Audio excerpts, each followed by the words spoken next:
I didn't become... You don't have future here. You don't have future. You can never make it. You're supposed to be a dinner man, serving dinner to the students in the secondary school. Because you cannot do basic 1+1. You are here breathing heavy like a dog. Think about your life. You are a failure. You are a failure. You can never make it. You know you cannot make it. You need to be cutting grass, making this place fresh for the actual footballers that want to use this place. You are tired, you are here. What have you done? Useless. Me with my pregnancy, I'm better than you. Idiot. Why lying for? Why the fuck you lying? Why you always lying? Oh my god. Stop fucking lying. I do not give a fuck. I really do not give a fuck. I didn't give a fuck and still don't give a fuck.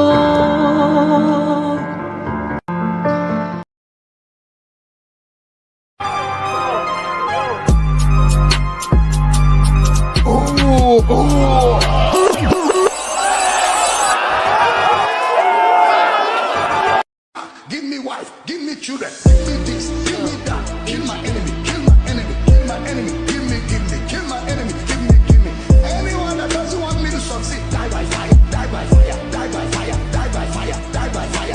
Give me this, give me that, kill my enemy, give me that, give me this, give me, die by fire, die by fire, die by fire, die by fire. I am a money maker, hands to the edge of a money maker. More rounds down, you're a money maker. If you're on this train, money maker. Hands to the air, money maker. 419, money maker. On this thing, money maker. You see us terminal. You see me, you see me. I ain't watching you, I ain't watching her, I ain't watching him. I got to dance and bubble and sing. Terminal 4 with a terminal 6. Terminal 4 with a power nose. When you come to my house, just respect my house. Don't touch my house, somebody out of the house. When you come to my house, just respect my house. Blood clot talk to them. What's wrong with them? What's wrong with them? Hold on, hold on. I'm like, no. I'm like, yeah. Play sleep, hold on. Play wiggy, hold on. I'm like, no. I'm like, yeah. Can I please have your attention? I said, this is the captain's weekend, and I'm in the terminal 4. Can I please have your attention? Early.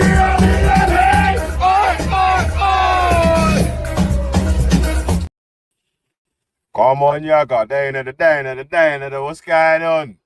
Come on, G-Block up in this bitch.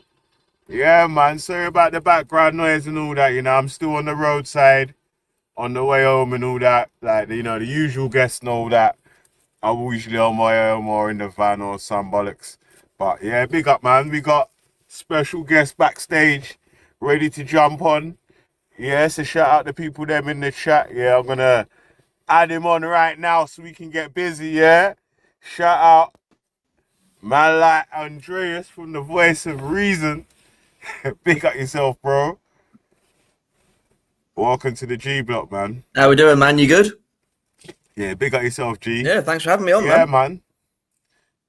Yeah, big up, bro. Yeah, so usually over here, yeah, we have like an open panel where we might have either a question, a topic, and then we'll get people would join on and be going back and forth on the topic or on sort of stuff like that. So, okay.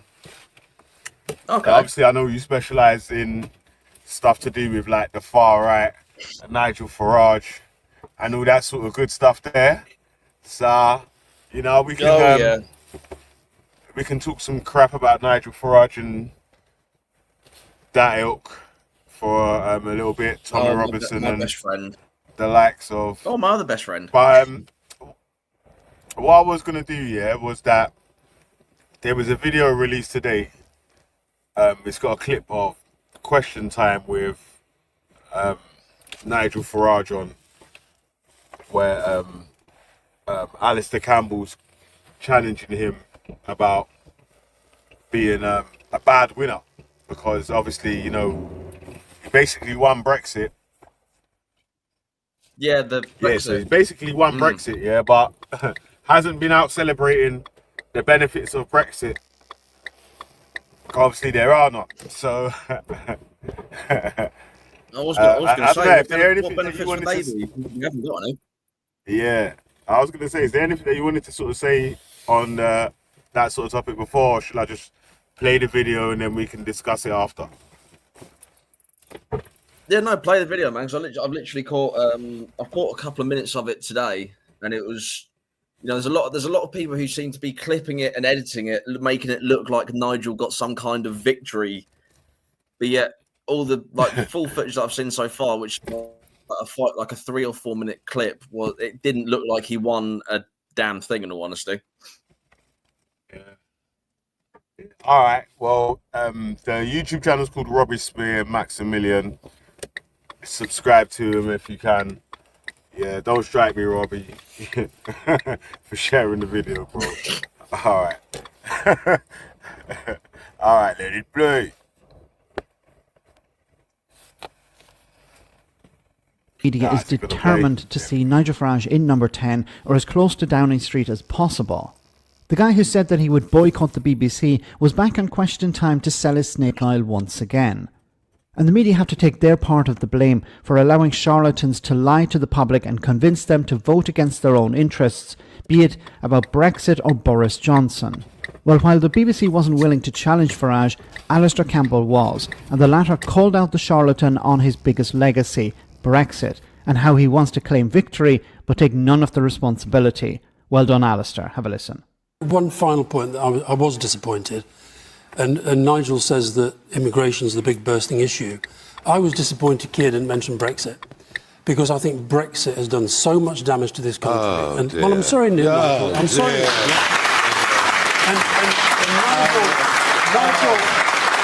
Nigel doesn't want to accept. You are the worst loser in history, Alistair. Get over it. It's 8 years ago. Nigel, move on. No, you won. It's done. You're the worst winner. It's done. Because you've never taken responsibility for what you've won. It's done. No, we're independent. We're free, and we're not part of that eurozone that's collapsing around its ears. I'll tell you what you are, Nigel. We're out. I'll tell you what you we're are. free. I'll tell you what you are. You're somebody, and we've seen it already tonight. You're somebody who will exploit any problem going for your own political ends. Brexit was a fundamentally damaging thing to this country. That is your one legacy, and you now don't even want to talk about it, because even you know, I want to talk even about you it. know that it has damaged this country. It's made us poorer, it's made us weaker, and it's hit our standing in the world. No, Alistair. As I say, this major decision was taken 8 years ago. It gave us the chance. Gave us the chance 5% to be significantly richer. Gave us the chance to control our borders. We didn't do it your way. All those things, and sadly, this mob, we didn't do it the your Tories, way. didn't If do we'd done it any of Nigel's way, it would all have been So, sunlit. would you rather be like France right now or Germany No, I wouldn't. right now? Well, the comparison is what we would be if we'd have stayed in. 5% bigger economy. No, we'd have joined the euro if you'd had your way back 30 years ago. You see, what you'll do is you'll throw up a different argument. Hang on, don't talk at the same time. It's over. The war is over. I'm sorry about that, Nigel, because I think you'll find the war young is people over. in this country know that you've taken their future war away is from over. them, and they will get it back. Move on. Oh, my God. All right, Dre. We speak about Nigel's take there, bro. Well, of course he wants to. Of course he wants it to be moved on. He literally caused a massive issue in the economy. Like, I think the report, if I remember reading it this morning, was I think the average UK household is £2,000 worse off because of Brexit. I think it cost the UK economy a total of 140 billion since then. And I think, did I read something the other day that there's 300,000 fewer jobs in London alone because of this? Like, my God, no wonder he wants it moved on. But he sits there and goes, oh, well, the Tories didn't do Brexit the way that I wanted it to be done. And the way he wanted it to be done was a no-deal. He wanted a no-deal. And there's a lot of people who sit there and go, like that, who's that Alex Phillips? Because she blocked me on Twitter recently, actually, thinking about that. Because she was talking about Nigel saying, "Oh, we wanted a good deal for Britain. We wanted to have a good deal." And then there's that nice guy Femi who sat there going, "No, you didn't. You wanted a no deal," and then showed the proof. Yeah, no deal. And it's Nigel, man. Like actual harsher no deal than the no deal Brexit that we got. So the Brexit that we got is the good version of the no deal. Man, absolutely. That Nigel Farage actually wanted. Oh, it's mad, and he's using the same. He's using the same rhetoric now. He's literally using the exact Brexit playbook to try and get the UK to leave the WHO, getting control, literally control of the borders, control of our own laws. Like it's the exact same trope again, and it's like, man, Nigel, he doesn't miss a chance, does he? He's literally any little thing the man can jump on, he is going to do it for his own selfish gain. Like he's soundbite politics, like just rolled in. That's literally it. Nigel Farage is soundbite politics. Always fizzle, spark, no substance. The man is it's crazy, man. Crazy, man. So now obviously, we've spoken. Just look at reform. Where's their plans? People want to sit there and go, "Oh, vote reform. They're going to stop immigration. They're going to solve this immigration problem." How? Nigel never provides any evidence. Oh, I tell you, it's. Well, there's a few reform voters that frequent the chat sometimes. Honestly, just from a couple of videos I've posted, people go mad. Oh yeah. Yeah, there's a few reform voters that frequent the chat sometimes. But the same thing, if you do ask them that question about how are they going to reduce, or what's Nigel Farage's plan to keep the economy rising while reducing immigration, there's not it's silence. Like it is deafening silence because he never has a plan, and whenever he does do something, he always leaves. Literally, UKIP, he upped and left. Brexit, upped and left. What was the other one with the? There was something else he did in the up and left, and now he's sitting there going on with these anti-abortion people, and I think he's also. I also saw that. I don't know if you saw this. Do you see that he's now advertising gold for pensioners? Well, for retirement fund to keep your money safe, put it into gold. Right? Yes, of course, Nigel. That's the latest grift of his. I can't. He's a man. I'll tell you what. Because I'll give credit where it's due to him. The man is a very good orator. He's very good at getting his message across, whatever that message may be. But he manages to do it without ever providing proof and evidence. He just says things. Andreas, believe him. What do you think it is about Nigel Farage that is attracting a lot of young males, working class males, females, and others to being sort of Nigel Farage fans in it rather than reform voters? I think it's a mad one to think. There's a lot of factors to it. There isn't just one key thing. Obviously, it is just him. But if you try to surmise it as a whole, he doesn't talk like a lot of other politicians. So he stands out above the rest in terms of that. And you look at him, you don't look at him and think, oh, okay, he's Eton Oxford, educated. He makes himself like how Boris got to be mayor of London for so long. He made himself look like a fool because it got people on his side. Whereas Nigel, he goes drinking in Wetherspoon's pubs. He's pointing out things that people are noticing because of the media.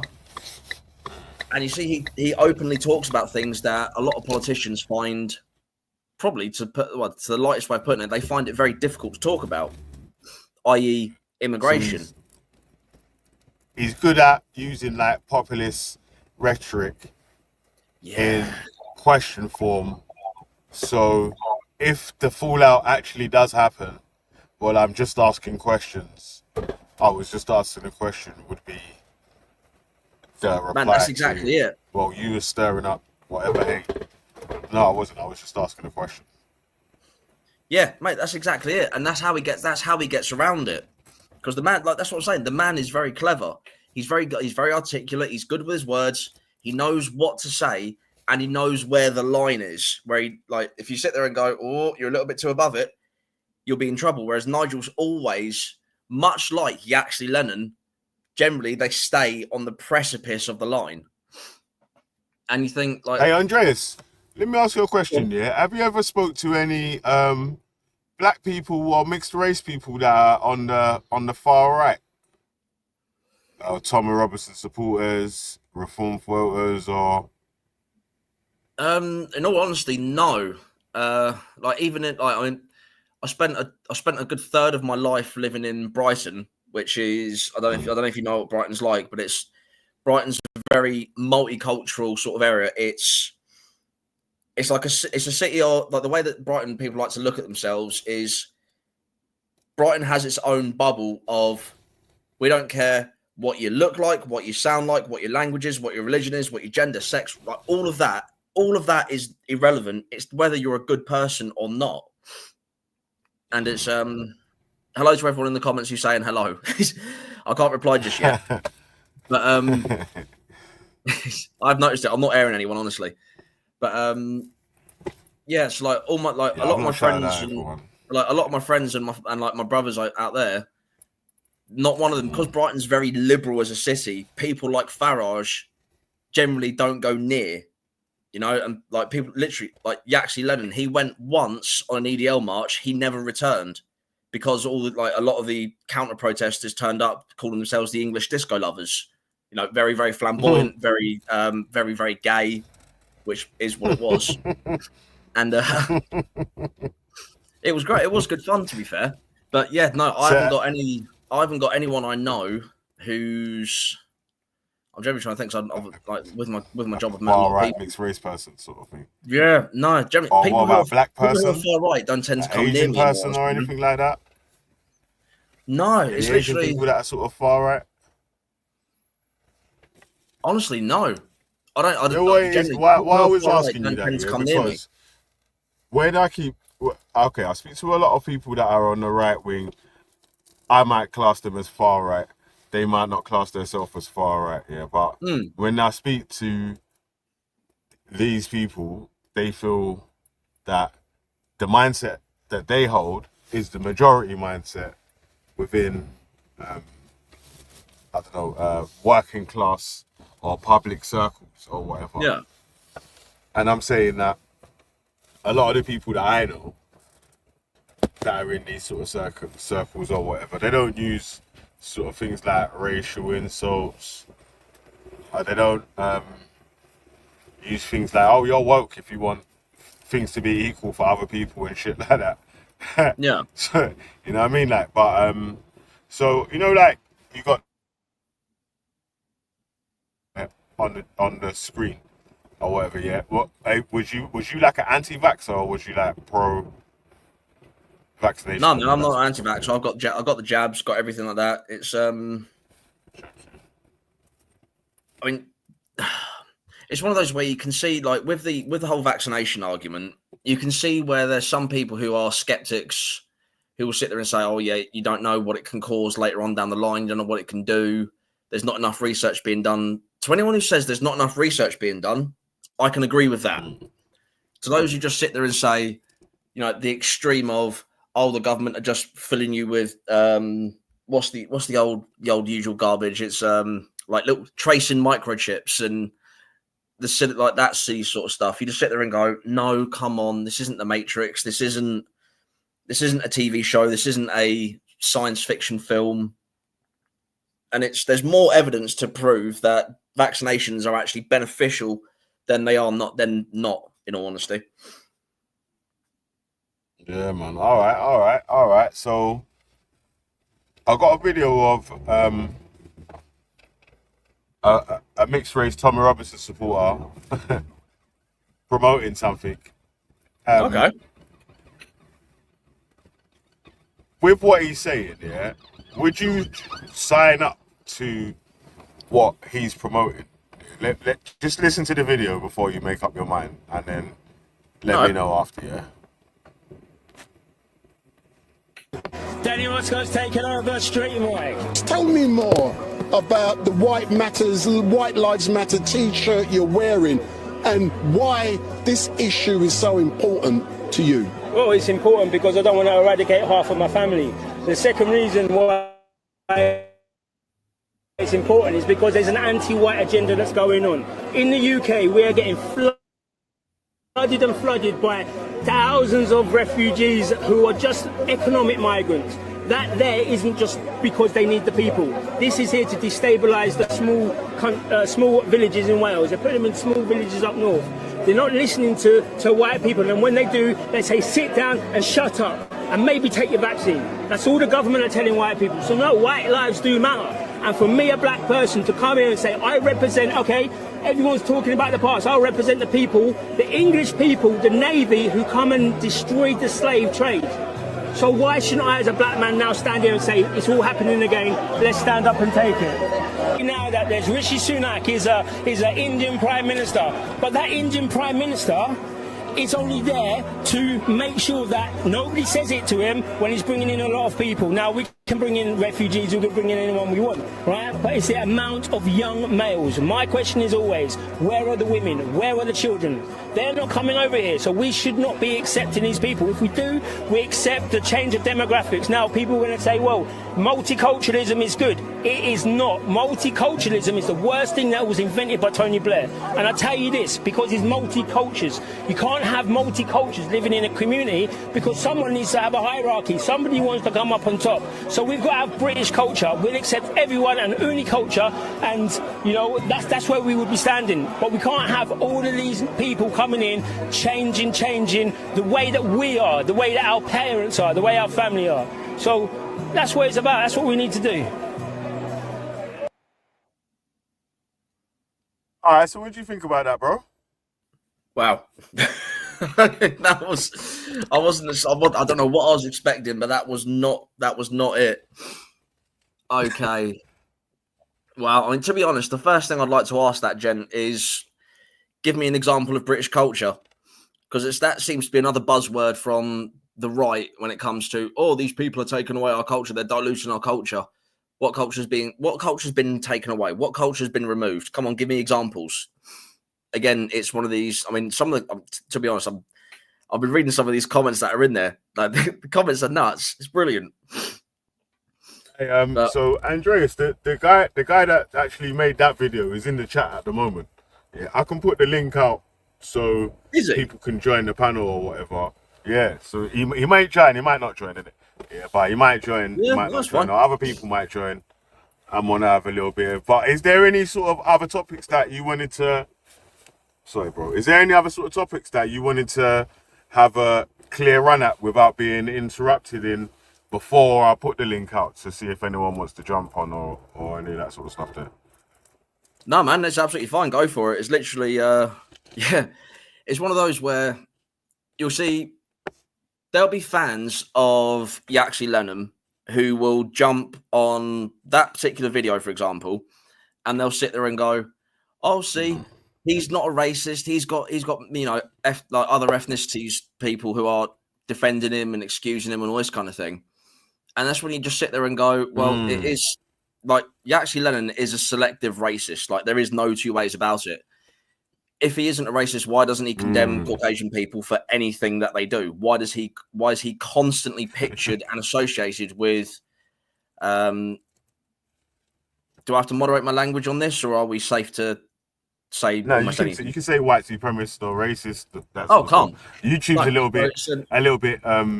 little bit more freer than TikTok.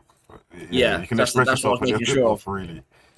But like for a lot, like so there's going to be some people. I don't know if there's any people in the comments who are Yaxley Lennon fans, but he's constantly pictured and associated with rapists, with paedophiles. Like, why is he constantly being linked and associated with these people? Richard Price, William Charlton, Lee McMillan, just 3 people, just off the top of my head. I'm damn sure I've got 100. I'm damn sure there's actually 100 more names that is actually on one of my TikTok videos. Funnily enough, and the amount of abuse I got for putting that one up was Yeah, I incredible. played your TikTok video on here before. Oh, nice. I played that video on here before, yeah. And obviously, you know, people was going off in the chat and this, that, and the other. What happened though is that the one thing I didn't see a lot of people that support Tommy say was that these people were disgusting and we disavow them. You know what I'm saying? They should be in jail or any of them sort of they're dirty or they're nonsense or whatever. That's one thing I didn't see. That's because you don't see that. You never see that from him. He only ever. Well, bear in mind, he's already posted before he got sent down. Thankfully, Merry Christmas to everyone out there for that one. Before he got sent down, he was sharing videos upon videos of, you know, criminal activities that always happen to be someone who very typically isn't English, but yet it was in English, like it was in English soil, for example. Yeah, it was constantly getting community notice going, well, this was actually out here like 5 years ago in another country. So he's always spreading misinformation, always spreading lies. He never fact checks anything. And I mean, if you want to talk about lies, all you got to do is just talk about his court case. It's all based on a lie. So he's incredulous. He never calls out. You cannot get anything. I've challenged every single Tommy Robinson fan that I've come across. Every single one of them, find me proof of him condemning a British Caucasian individual for some sort of crime. Just find just one example. You can't find it because it doesn't exist. It's mad. But I mean, what can you do when your best friends? Andreas, man, you're making the type fingers type quick, boy. Yeah, man. Absolutely, I get it. I mean, to be fair, I get these sort of comments in the TikTok videos, but they usually go under review because 9 times out of 10 they're either swearing at me or they're being some kind of physical threat, which is quite hilarious. But or is it mine? Man, is what it is. People want to be unhappy about it, then you know people can be unhappy. Yeah, man. So, hey, obviously you're welcome to join the show anytime that we're live or whatever. We usually do open panels on Fridays and all that sort of stuff there. We try to get people to jump on and go back and forth and whatnot. And we're trying to get a couple of new guests, like I've invited yourself, and sort of people with different views, because you know this is really spread from a place like Speaker's Corner, where people are allowed basic unrestricted freedom of speech. So people have sort of wild views. And, yes, we try to go back and forth with them, man. But again, what you're saying is true, right? And basically, anytime I've made any of the points that you've just made there, right, people have started to say, oh, you're racist, you're a race baiter. Yeah, I'm like, huh? Hold on a sec. Tommy Robinson only calls out Asian pedophiles. You don't call that any white ones or any flipping other ones or any ones that's linked next to, man. Like you said on the video, specifically that, is it Richard Price? Mm-hmm. He was defending him until his thing was guilty. You know what I'm saying? Because obviously he's his mate and he's saying that he never done it. Obviously I'm not saying that Tommy's to blame for what my man's done. I'm just saying the hypocrisy of being the loudest shouter and calling out child abusers. Yep. But when there's some in your own ranks, you don't want to call them out. Man, that's exactly what he is. And then all you got to do is just then look at, say for as an example. So for a few of these people in these comments who are clearly Yaxley Lennon fans, what do you call a man who has information and tells his entire social media following that he has information on his phone which contains victims, currently ongoing victims of all manners of sexual violence, whether they be children, minor, underage, women who are being abused. He has a lot of this information on his phone, and he refuses to give it over to the police. What kind of man has that information on his phone and doesn't give it to the police? And bearing in mind, he also excuses British paedophiles. It's just a question. What kind of man? Just a question. I come against all paedophiles, right? So I don't care if it's a Jamaican paedophile or if it's an English paedophile. If it's a bacon, if it's a nonce, then it's a nonce, innit? No, that's exactly it. I don't actually have issues calling out anyone that's convicted of child abuse as a nonce. You know what I'm saying? Damn straight. Yeah, so it shouldn't, strange.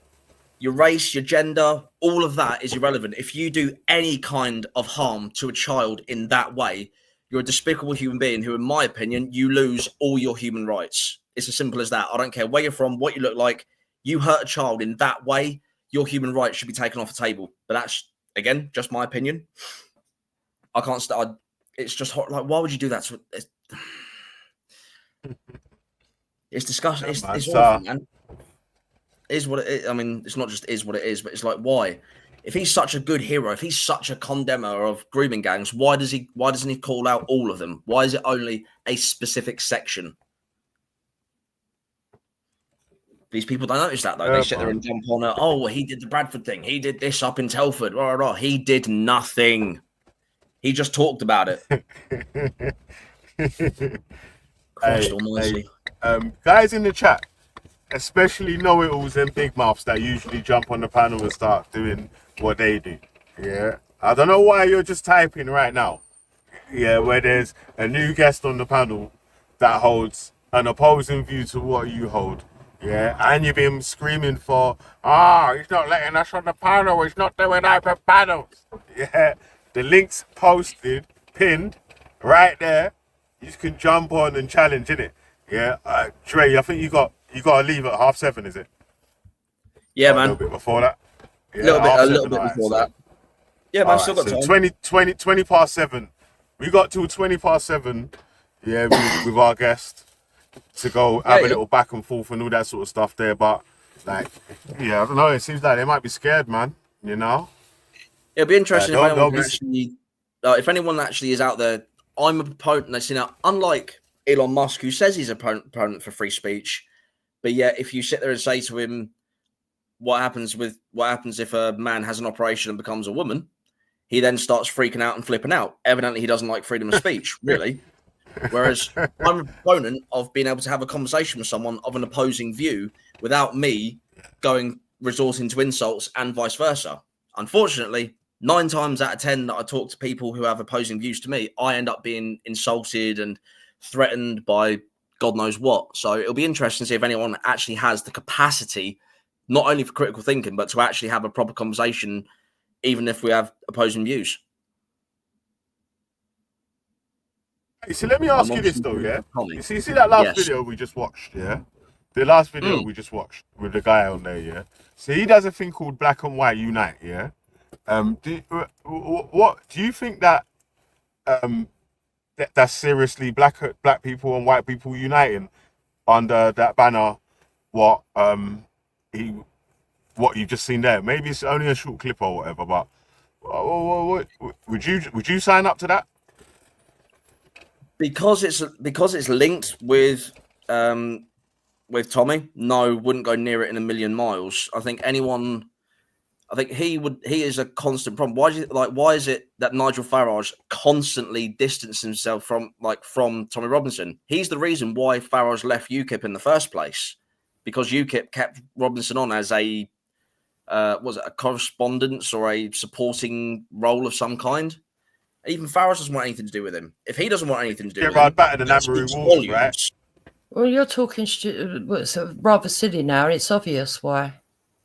So to be in the political landscape at the level that Farage has now got himself to, actually with a seat in the House, in Houses of Parliament, he's not going to be associated with any edgy group, is he? You know, it doesn't make sense. I mean, would somebody that's on there Would somebody that's on the left of Parliament want to admit that they're in bed with Antifa and Momentum and Hope Not Hate like they are?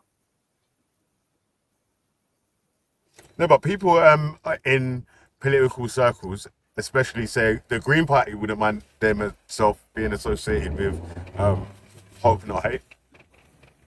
Yeah, but the Green Party realistically have got no chances of ever having power. Wouldn't mind. I don't even think the Labour Party would mind being associated with Hope Not Hate. But would Conservatives, even Reform Party, won't associate themselves with Tommy Robinson? So what does that sort of say about Tommy Robinson? Well, if Labour are associated with Hope Not Hate, when are they going to take responsibility for the things that Nick said? For instance, you know, when he was putting out the rumour that there was acid being thrown all over Muslim women to heighten up riots when it never happened. Nothing's happened to him. And he admitted the next day that he knew that it wasn't true. So when's that going to be dealt with? But that never incited a riot, though, or never incited any hate crimes. Well, it did. It did. Because what it did was it heightened fears amongst the Muslim population. And they got themselves all worked up in Birmingham when speeding round roundabouts, slashing tyres of news and Sky reporters, eventually dragging white men out of cars and then going into a pub and beating up a white man. Equally, we had some problems elsewhere in the rest of the country where it happened to black men. But yes, we did have that situation occur. So you're saying that because of Nick's post, that caused the return protest and the trouble that happened in Birmingham. But there's no evidence to that. That's just There is evidence for that. There's plenty of evidence for it. It was actually on Sky News and the news reporters. Why haven't the police? I don't know. I don't know why we're having a debate. We've done this many times. I thought Andreas was here to talk to me. I'm more than happy to talk. We'll say with the Birmingham incident, with the youngsters who went in, and if I remember rightly, one man got punched. You'll find that very shortly after, the elders in the Muslim community that was surrounding that pub actually went in, apologized for what those kids had done, and made a statement about it, condemning those kids for doing it. Yeah, that may be true, but the fact of the matter is that the event still happened, and it still happened at the causal event of Nick and his post. Do you think that was more? You think that Nick's post was more likely to get specifically the Islamic communities around those areas up in arms, not the days of footage of Caucasian people drinking a lot of beer, encouraging children to attack police and also attack masjids? What's masjids? Mosque. Oh, okay. That didn't happen though, did it? We had a rally on the 26th of September, which went peacefully. There was plenty of black people there. There was black people that went there and commentated. I could give you names of people like that. Based and Boogie. We've got Shady Shay. We've got Danny Roscoe. Even somebody that Velly knows quite well, a bloke called Jedi, who's actually not on the side of Tommy Robinson. He's not a Tommy Robinson Jedi wasn't a speaker. He went, no, not a speaker. He went to the rally, he observed it, and he came back and did a report on whether it was welcoming to minorities and people. And it was actually very good reviews. The fact of the matter is that we have got mainstream media and the left, to some fairness to them, it isn't their fault because that's what's being portrayed in the mainstream media, whipping up tensions between communities that don't need to be there. The fact of the matter is those rallies are not racist. You might get some racists to go there, but then I would say you get some Hamas supporters in the pro-Palestinian marches. Okay, well, the first thing disagrees with you. Well, I was going to say the first thing. I'm going to mute up. Yeah, I'm going to let you control.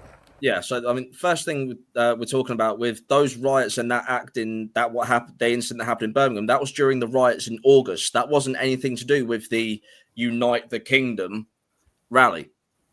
No, it happened a few days after. What actually happened for the riots, the lead up to the events of riots, is there's 3 events. There was a soldier that was stabbed on the doorstep. previous to that, there'd been a black child that had been attacked on his way to school in school uniform. Yeah, with the sword. Yeah, which was disgusting. Absolutely. Then you had the event of the person being attacked on his doorstep, and then we had 3 young girls. And might I add, they weren't all just white children. We had 3 young children in a dance club. Yep. And people felt that it fitted the criteria of terrorism. But you don't seem to understand that for great swathes of this country, that we had a time in this country where one minute we were being told to look out for people with backpacks who might have Qurans and long beards, literally from our governments, that if you got on buses and people were acting suspiciously, report it, this, that and the other.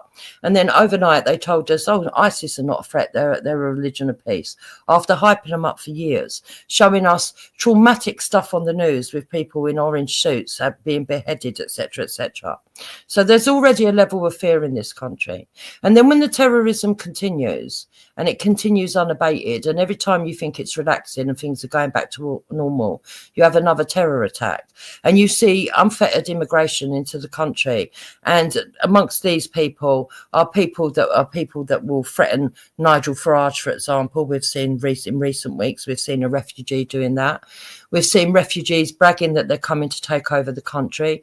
We've seen refugees going online laughing that they're going to get a passport, that they're going to take over the country, that they're going to rape the women, and then you see all the figures from the grooming gangs and everything else.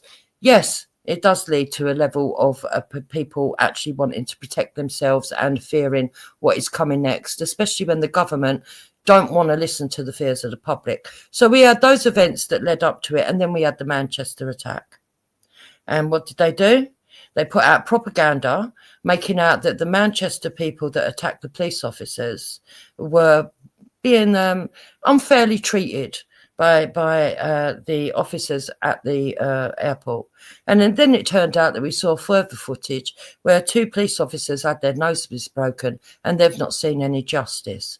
So we also had the Leeds riots as well, where the Romani gypsies kicked off and the police ran away and allowed them to burn their communities, including their buses and other stuff, some stuff.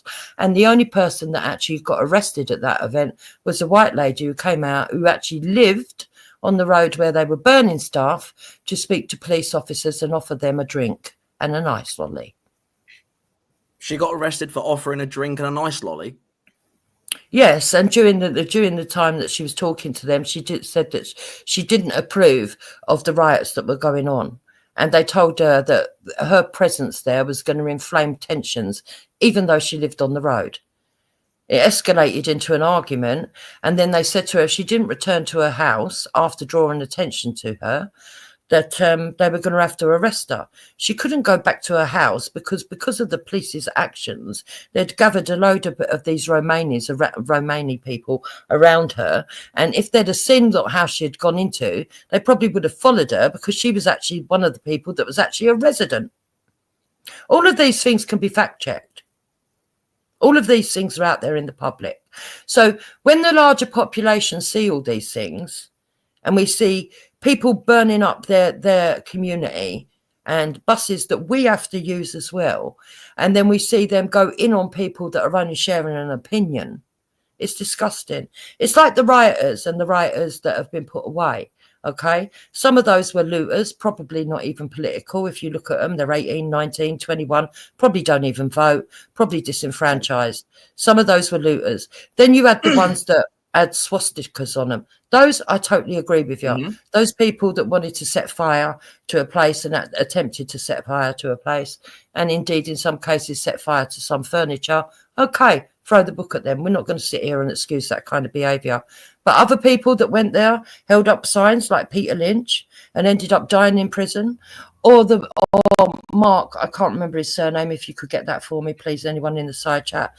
The gentleman that said he didn't want his council tax to go to illegal migrants, who actually got put in prison for those comments, got beat up by an Asian gang whilst he was in there, and got found not guilty at his trial, even though they rushed him right into remand. Those cases are disgusting. And therefore, that's why we stand pause. together. Let him We stand respond to together something now. because we want justice for everybody. Let him respond to something in it, because you've made quite a lot of points here without letting him respond to one of the points. Yeah, no, that's absolutely fine. Because I was like the first thing that's come to my mind straight away is, can you provide evidence that doesn't come from X, Facebook? What other videos will we look? So I'm looking for the old woman that you spoke about, and I've got English patriot woman arrested in Leeds by police for criticising the migrant rioters, but that's from a YouTube account. There's another one, another YouTube account, a TikTok account, TikTok. There is literally nothing. There's not even newspapers covered this. So again, anything like, have you got any kind of substantive evidence behind it that isn't social media? Because otherwise, if you're believing everything on social media, then we've got the whole thing of Sadiq Khan wanting to bring Shakira law into London. Right, so yes, there are newspaper articles that talked about what happened in Bristol, and there's also stuff with Sky News that spoke about Bristol. It was Sky News reporters that were actually attacked. So that is evidenced. There's plenty of stories that have been on the news splashing up the faces of the people that have been put away. Okay? But what they haven't done is gone back and reported. Deserve to be put away. No, put on remand. But then what they haven't done is gone back and splashed up the faces of the ones that have been let off. So you can go and look for this evidence because it's there, right? You don't have to take my word for it.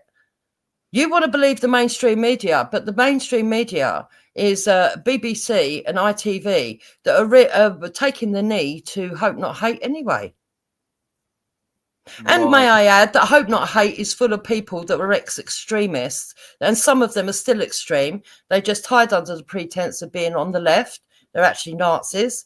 They're at the higher end, and that some of them are actually NRX in disguise. Because you're making a lot of statements with. I'm making a lot of statements, yeah. If I'd have known that I was having this debate with you, I would have brought the evidence. Well, you can put it in the I comments. You can always come to my channel today or no.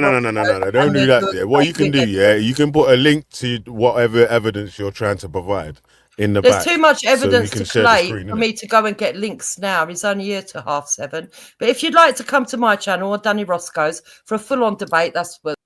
Right. What we're gonna do? Yeah, we'll dash you up and we'll get someone else on it, man. Yeah, that was a lot. You know what? Basically, what that was, was like, let me try and ramble for as long as possible, and then try and invite you to my channel. It's like that was silly. You didn't have to do that. What you could have done is just held the debate, provided some sort of evidence for any of the claims that you was making, because you made like a hell of a lot of claims with no evidence. Now, Andreas, you sort of see how I'm literally how these discussions go, right?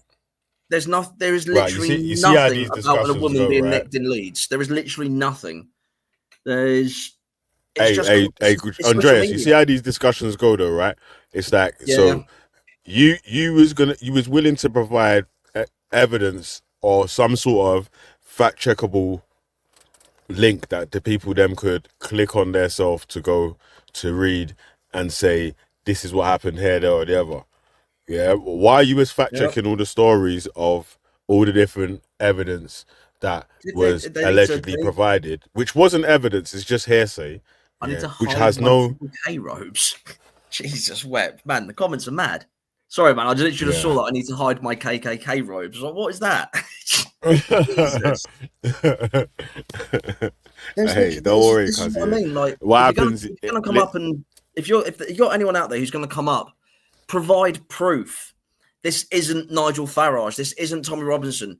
Like, these people don't provide evidence to what they do, and don't sit there and dare quote me that god awful nonsense documentary, which I know obviously you know about because I've been putting on. I put it on TikTok and showed the evidence as well. That Tommy Robinson's film Silenced was bought and paid for by Alex Jones, the conspiracy theorist from the States, the one who denied the school shooting existed and happened, and owes millions to those families. and bloody rightly so. Not enough money, in my opinion. Yeah. Apparently, I know there's proof. I'm just denying it. It's just the man who never provide evidence. Yeah, Andreas. Yeah, what will happen? Yeah, is that obviously we've had to download the court papers, right, to be able to get to denying what claims made on the documentary. You're gonna have to watch the documentary, right? Yep.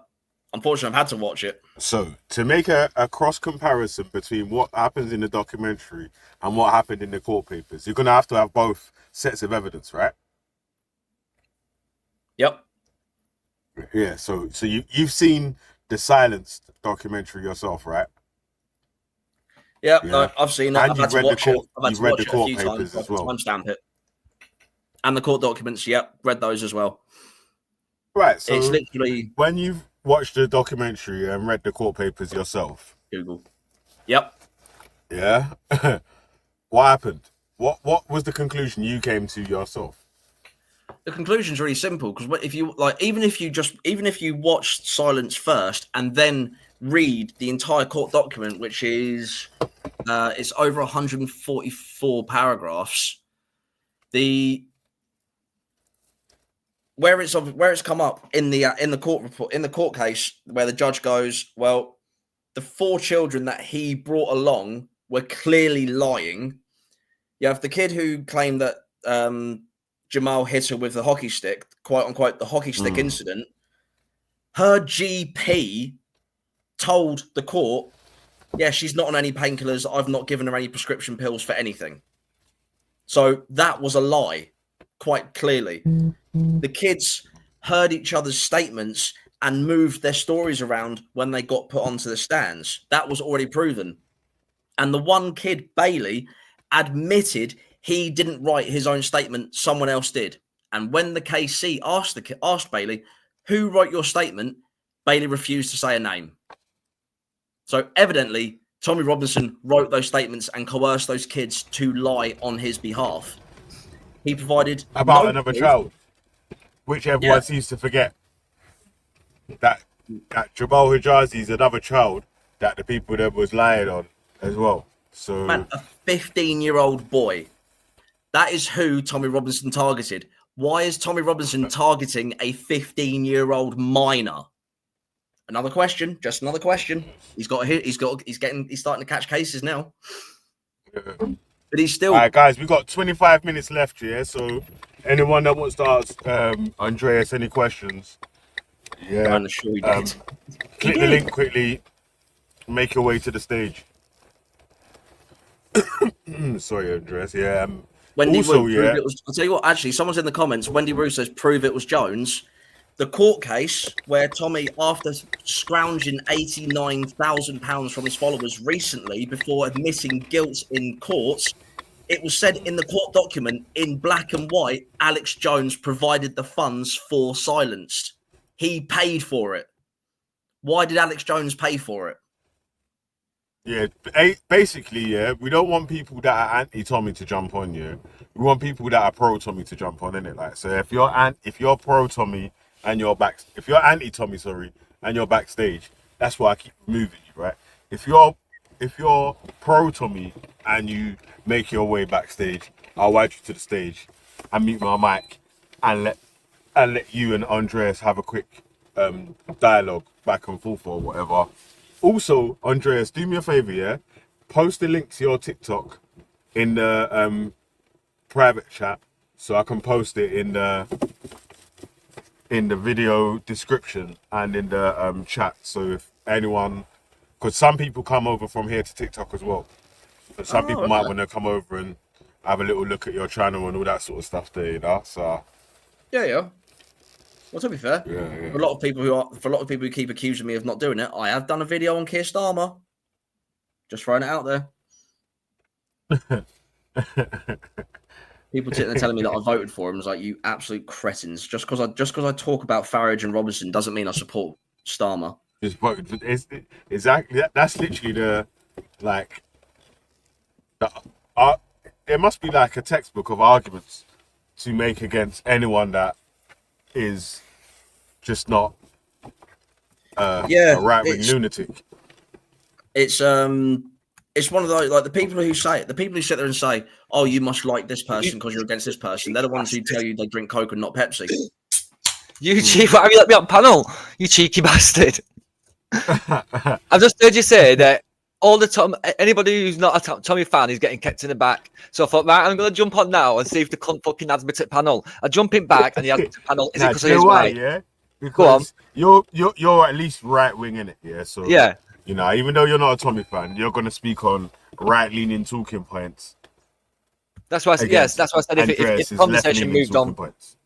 Yeah, if the conversation moved on from Tommy, then yeah, I'd have jumped on and had a conversation. But there's not much I'd disagree with when it comes to Tommy. Certain things I'd support him for. I remember watching the Panodrama, and that kind of like exposed to me like what the BBC and shit are willing to do. So there's certain things I'd say, yeah, like big up, thanks for showing that. But other things I'd disagree, and I think that at times that he could hold the if there is a movement, he could potentially hold the movement back, and a lot of people would disagree with me on that. But that's why I wouldn't jump on and argue for Tommy's sake, because there's a lot of things that I wouldn't be able to argue for. No, that's fair enough. Whatever you want to talk about, man, go for it. What do you have for tea today? I haven't eaten yet. I've got to cook after this.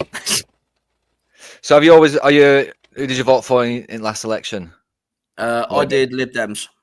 Lib Dems. Have you always voted left? No, not in the slightest. Recently, I only voted these ones because these are the only ones who actually care about the elderly and disabled people. And how old are you, if you don't mind me asking? 35. So what did you used to vote? What have you voted like historically? Historically, well, the entire time I was in Brighton, it would have been green for locals. Oh, Brighton, right. And then Mains. Honestly, in Mains, I'd be lucky if I even voted in the Mains, to be honest with you. So Brighton is very left-wing, in it. Would you say it's like Brighton usually is, but the last council that got in were actually Conservatives. Yeah. And if there was a spectrum, say 0 is left-wing, 0 is far left, 10 is far right, what number would you give yourself? Oh, 5. So like centre? Yeah, big time. The spectator sees more of the game. Yeah. There's a few things I wouldn't be able to tell you why I'm currently smoking, so my memory goes at that point. But you said a few things before that I was like, yeah, you don't seem as left as our friend Veli here. So maybe you'd be able to teach him a few things and maybe bring him back closer to centre. There's a lot of things that we can all agree on, like working class issues and stuff like that, which some may argue that it's a right-wing concern, others argue that it's a left-wing concern. That's a perfect example of where you can actually bridge the gap and bring people together. But if it's all going to be about Tommy, then I'm not going to be much use, unfortunately. No, that's fair. I think you're right. It's one of those where I've said for the longest time, I don't agree with people being labelled far right just because you happen to align yourself or you agree with a few points of Nigel Farage, for example. That doesn't make you far right. Obviously the definition of far right to me is, we're looking at, Nazis, KKK types. If you're on the right, then it's either Tories probably touching grass with reform. But again, just because you agree with someone's 1 or 2 points, it doesn't necessarily make you far right. And the same goes for the other side as well. But I think it's a lazy name calling argument when you're sitting there, because it's basically just trying to shut someone down. Instead of having an actual conversation with someone who's got an opposing view, you just shut them down by going, "Oh, you're far right, I'm not going to talk to you." Or, you'll get you're a snowflake wokey, I'm not going to talk to you. It's asinine.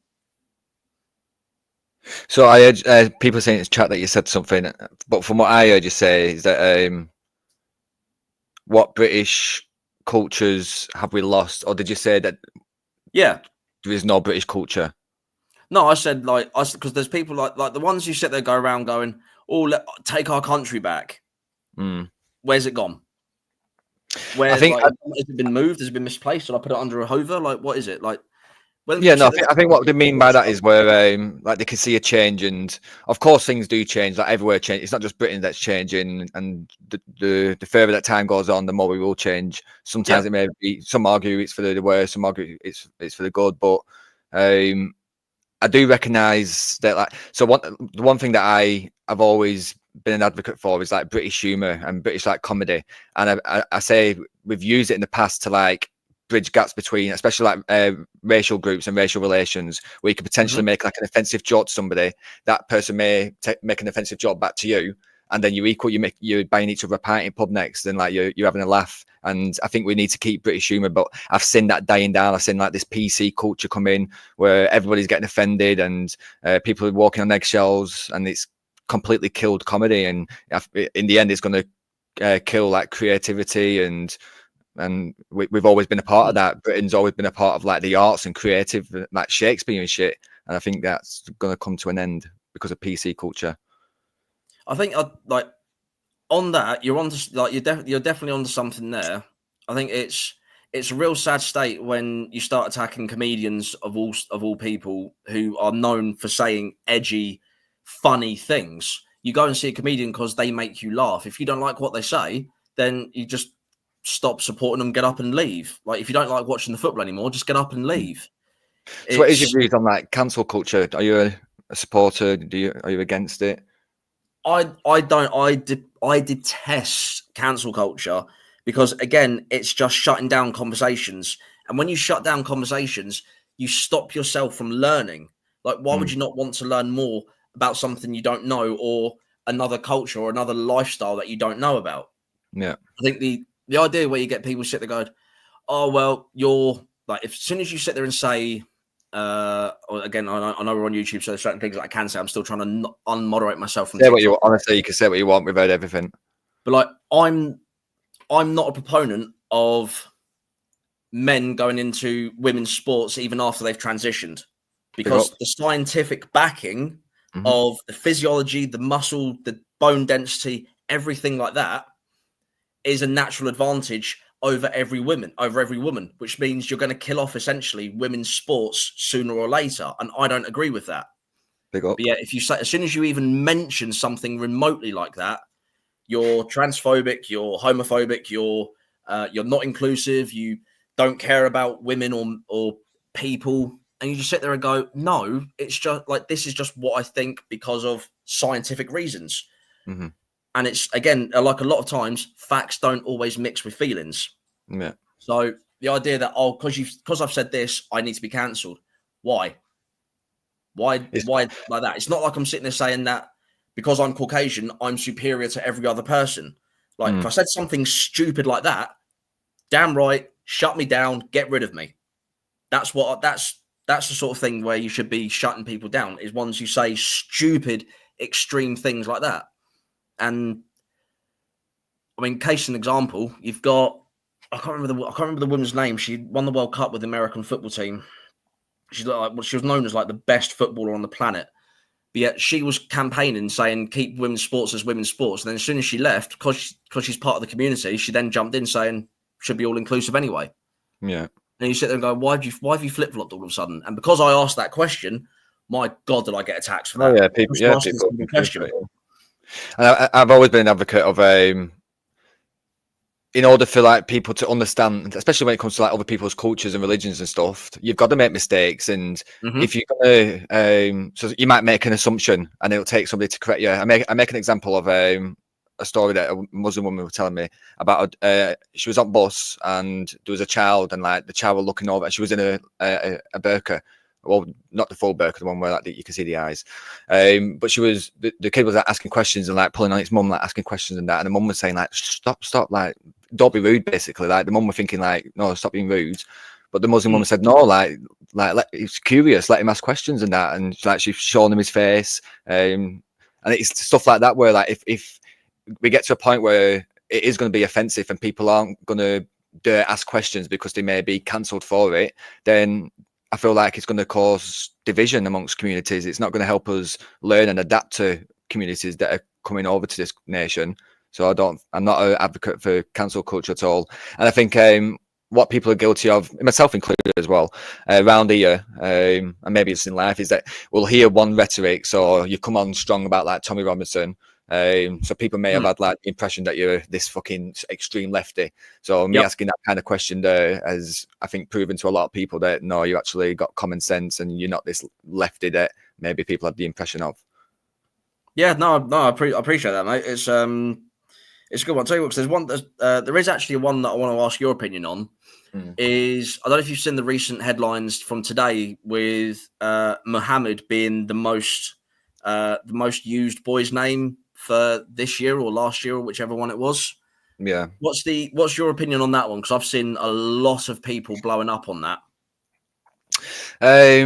Personally, if you ask me my personal opinion, how do I feel about it? I'm not really that bothered. I understand how things are going to change in the future, but then I don't ignore the fact that people may see it as concerning, and people may see it as a change of culture and a change of Englishness or Britishness.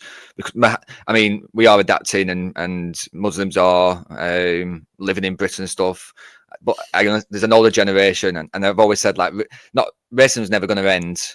But a lot of these thoughts and feelings are coming from older generations who are seeing the change. So I've lived in one time, at one stage in their life, and fast forward to today, and they're seeing it as completely different. So I understand their concerns, but me personally, I understand that things change, and there's not much we can do about that. Can I answer the question, please? Say that again, Ultra. Can I answer the question about how I feel about the most common name being Mohammed? Megan Rapinoe, that's the name. Yep. Go on. Yeah. I think Muslims need to fucking get an imagination. Fucking hell. Jesus. Is there any like hadith that you call your firstborn Muhammad, or is it just out of preference? There may be a hadith, I don't know. Somebody will be able to answer that in chat. Jordan M. Well, in terms of the name being that popular, if you compare it to the fact that there's that 6.5% of the UK entire population is of the Islamic faith, and a majority of them would use Muhammad as a boy's name because of their faith, essentially. Yeah. And you think British people have a tendency to name their kids all sorts. Like you got people being named Chardonnay, for example. I'm not shooting down people who are called Chardonnay or anyone who calls their child after a country or a drink or a piece of fruit. People want to call their kids what they want to call their kids because you want to be different. You want to be out there.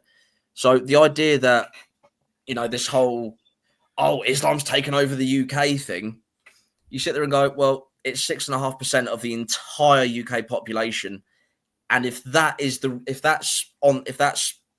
a higher number, that's because you've got people who name their kid. Like, for example, I've got a family member called Destiny as a girl. The pool of Muslim names is a lot smaller, and there is a tradition. I don't know if it's really like backed up by hadith or anything, but there's definitely a tradition where Muslims tend to call the firstborn male Muhammad. So it does make sense. It can be a lot. So I understand that it's alarming. So I don't think that people who are raising concern about it, especially just seeing that headline, should be then shut down. Oh, you're racist. Why are you even complaining about it? Like, no, just look at it as it like. It doesn't mean that if he was going to say the non-Muslim population is getting smaller, it just means that the pool of names is getting a lot larger, so it's spread out evenly. Where the pool is smaller for the Muslims, I get why people are concerned. Non-Muslim people naming their child Muhammad as well. Also, say it again. You don't think that there's an increase in non-Muslim people naming their children Muhammad also? Don't talk Could wet. Be the rise. Why? You don't talk wet. Why not? Because it's a highly religious. Give me an example of one. Fucking hell. No, I'm just saying. Like, listen to the reasoning. Yeah, if Islam is 6% or Muslims are 6% of the nation, and now it's the biggest name, the most popular name, 6% of the nation can't be having every single child, or you know what I'm saying, like. There's got to be some people that are not Muslim that are calling their kids Muhammad. No. Listen to our explanation again, and hopefully it should make sense. So the tradition within Muslim families is that the firstborn male is usually called I know what you're saying. Muhammad. I know what So, you're saying. so You're that saying takes that a big portion of it. if the man them are naming all their boys Muhammad, then and everyone's Then, of naming course, it's their gonna be boys larger. all the different names under the sun, then Yeah. obviously Muhammad can become the most. It's going to be popular spread name. out. Yeah. So 50 years ago, when we didn't have all these names like Destiny and all that shit, Andrew may have been like the most popular name. So Andrew was the number one name in Britain. But obviously Andrew now will be a less chosen name, and people are now going with Mercedes and all that shit. So Muhammad, but Muhammad still stayed there because that tradition still stayed there, the religious tradition. Yeah, exactly. And that's why if you look at it, there's this is a report from the BBC. So, but they say it's been taken from the ONS. That the Muhammad name is named with 4,600 children registered with the name for this year, and Noah, which is second, has 4,100. So it's not even like these numbers are that. Like it's not even like the numbers are really that great. And when you look at the rest of them, I reckon Noah's probably come back around that. I reckon that's been made popular recently, Noah. Yeah. I mean, you got Luca in there, who's in the Europa League spot. Arthur, Leo, George, Oliver, Noah. Like they're all. Why can't you just settle with like? I don't know, but it's just names and names, though, isn't it? It's just some people are just jumping on it, going, "Oh, we're being taken over by Islam," but it's obviously not that case. That's why I wanted your opinion of it, just because of the. I can't believe Veli said. How do you talk sense? I can't believe Veli said that people out there who are not Muslim who called a child Muhammad. Fuck it, Yeah, but there is though. I'll tell you what if there's people that give their like, for instance, like Raheem's called Raheem, innit? Yeah, that's not he's not Muslim. Yeah, but was he the firstborn? So traditionally, and it's very high in population, like very high in like the majority, shall I say? No, but it's not firstborn. Most Muhammad. common name. It's boy's name. That's most common name. It could be the second, third, fourth, fifth, eighth boy. You get me? Hey, think about this, yeah. Imagine a scenario happens, and someone called Muhammad actually helped you in so and so, and you name your child Muhammad or whatever. Like, there's bare reasons why you could name your kid Muhammad apart from just being a Muslim. Yeah, there is. I'm not saying that there isn't. I've never seen it. I find it hard to believe. I've never. Again, Muhammad's the name of the Islamic prophet, yeah. But Muhammad isn't an Islamic name, right? No, it's not. It's an Arabic name. No, it's Arabic, yeah, but right. It's now. I'd say it's now dominated religiously.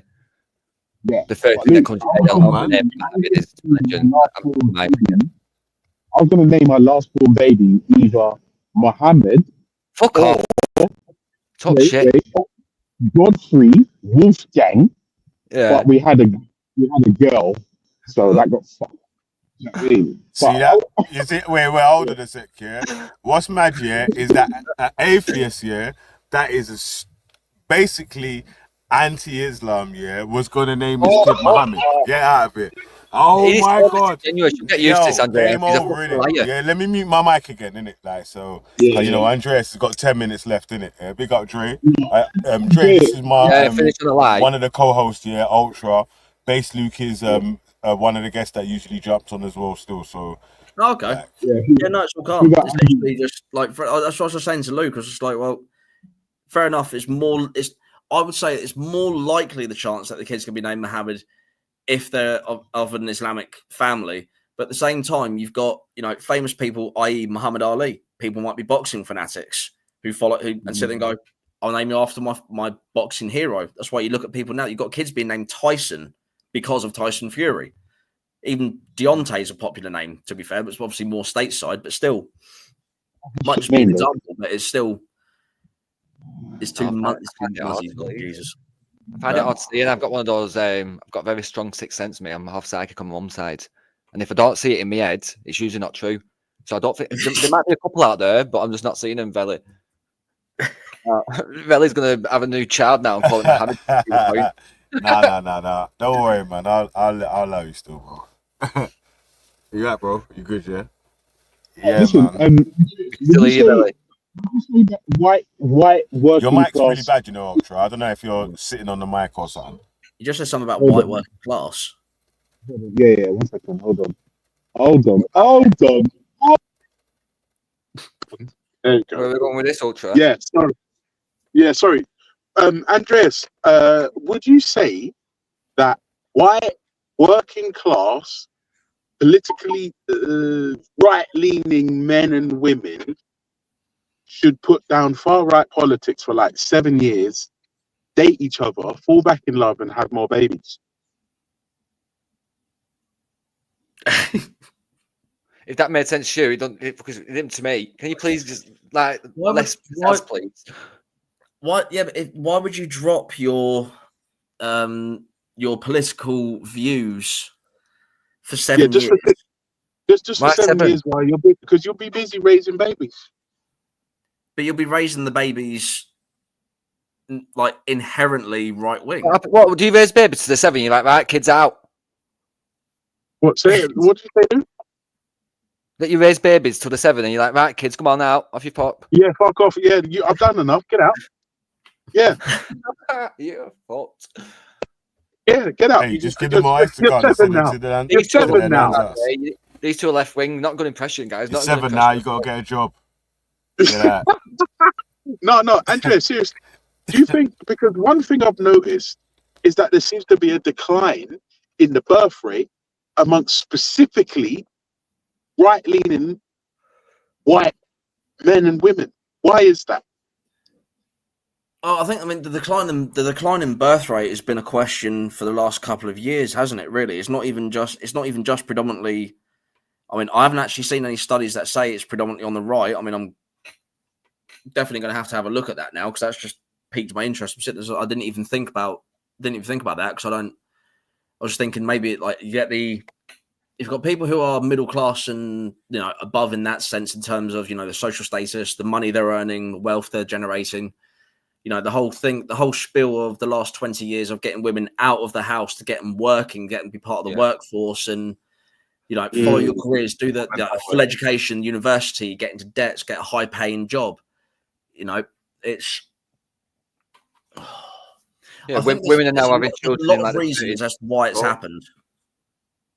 No, I agree with you. I think women are now. Back in the day, the women were having kids as teenagers, weren't they? And having very many of them. If we go back to our great grandparents, if not grandparents, there'll be multiple children there. I think it's been more of a recent kind of cosmopolitan type of outlook on life that everybody work. The women go back out, get out of the house now, go to work, have kids in like your 30s or your 40s, if at all. And I think that's had an impact on it. And I think just because white people, obviously in the Western world, are the majority, it kind of looks like it's a decline in the white population or white birth rate. But I think it'd even apply to like any other race if they're caught in this new like cosmopolitan modern world. It's not all about babies anymore, is it? It used to be very much about babies. Yeah, I reckon it's because of the asylum seekers and the dinghies. Well, the thing is with asylum seekers and that, so it's the dinghies, isn't it? Yeah, it's everything. Like it rained really heavily. It's got to be the dinghies' faults. But like even if you were to just look back at say like our grandparents' eras or great grandparents, depending on your age, like you said, like you'd have the woman would stay at home, raise the kids, do the house, like all that sort of stuff. But yet, what you'd also have with that is you'd also have the family would stay together. They're like back then, like I'm going off just my grandparents, for example, they were together from when they were literally like teenagers up until they both passed away fairly recently. There was never any divorce, there was never any infidelity, there was like none of that. It's like old school morals, values, and ethics, which if you try and look for these days, you will find that's in a very small category these days. I'm not making any digs about anyone who's got kids by different women or different blokes. Divorces happen. People get married multiple times. These things are just now a part of life, whereas they never were way back when. Yeah, and that's a good point. Do you know why? Because when I was coming up, right, when I was a kid, who was in power? It was John Major, right? Yeah, Churchill when you were a kid, weren't it?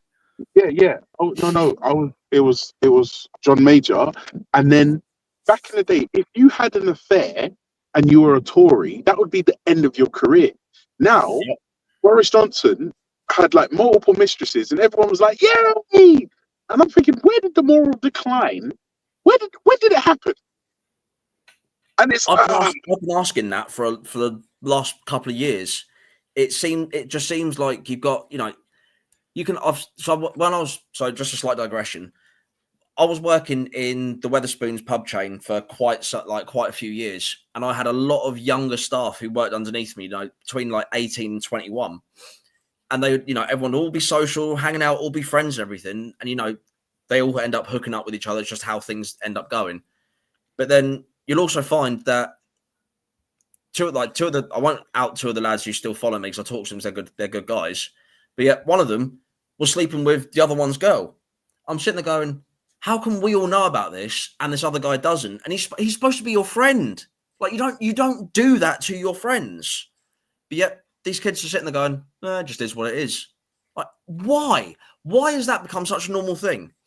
Like, it just, it does my absolute head in. That's why, because when you said about John Major, because I was literally sitting there, because I was like, I'm pretty damn sure he actually cheated on his wife for like 4 or 5 years, didn't he?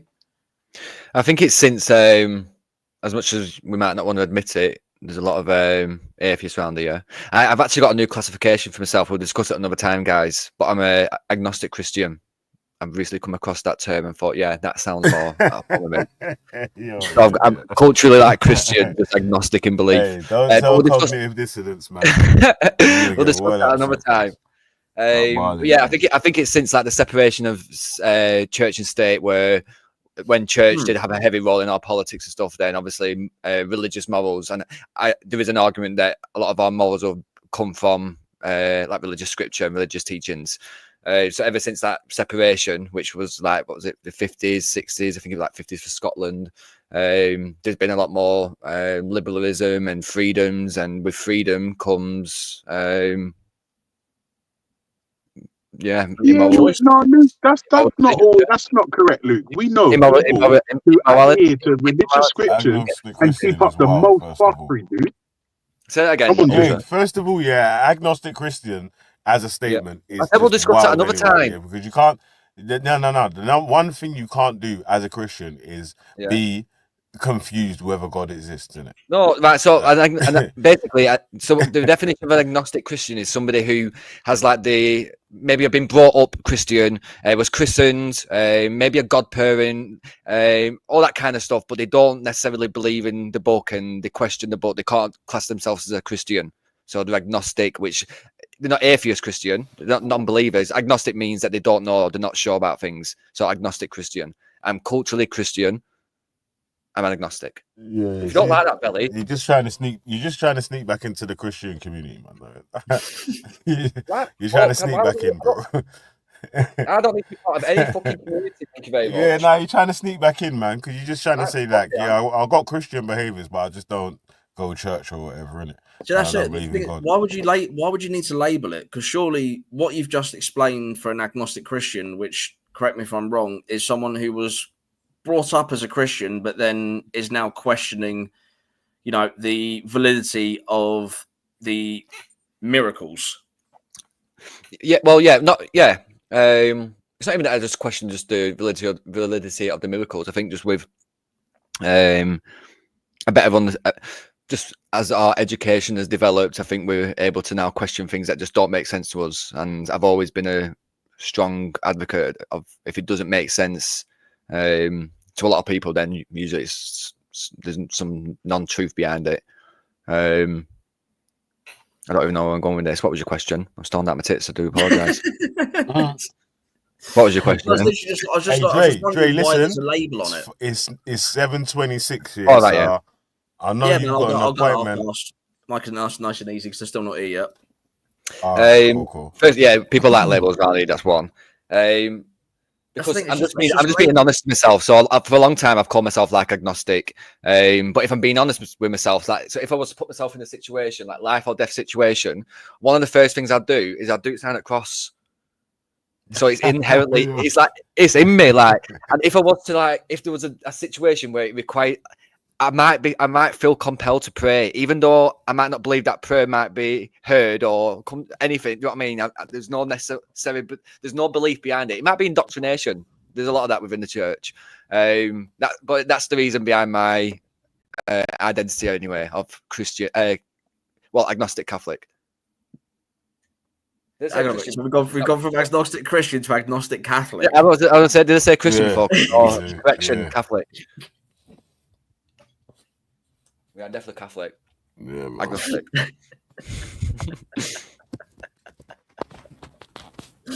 I'm not playing around, Rashmer. I'm a godfather to 4 godchildren. Yeah, that is for Andreas's TikTok here. So, Ellie, you was in church not long. You've been church before. You was in church last. Yeah, man. Before I was, if that makes sense. Yeah. You've been in church more recent than I have. Yeah. I was in church. Fucking Bible bash. Towards the end of the summer. That's I tell you what. There's a good experience you can have whether you're a believer or a non-believer.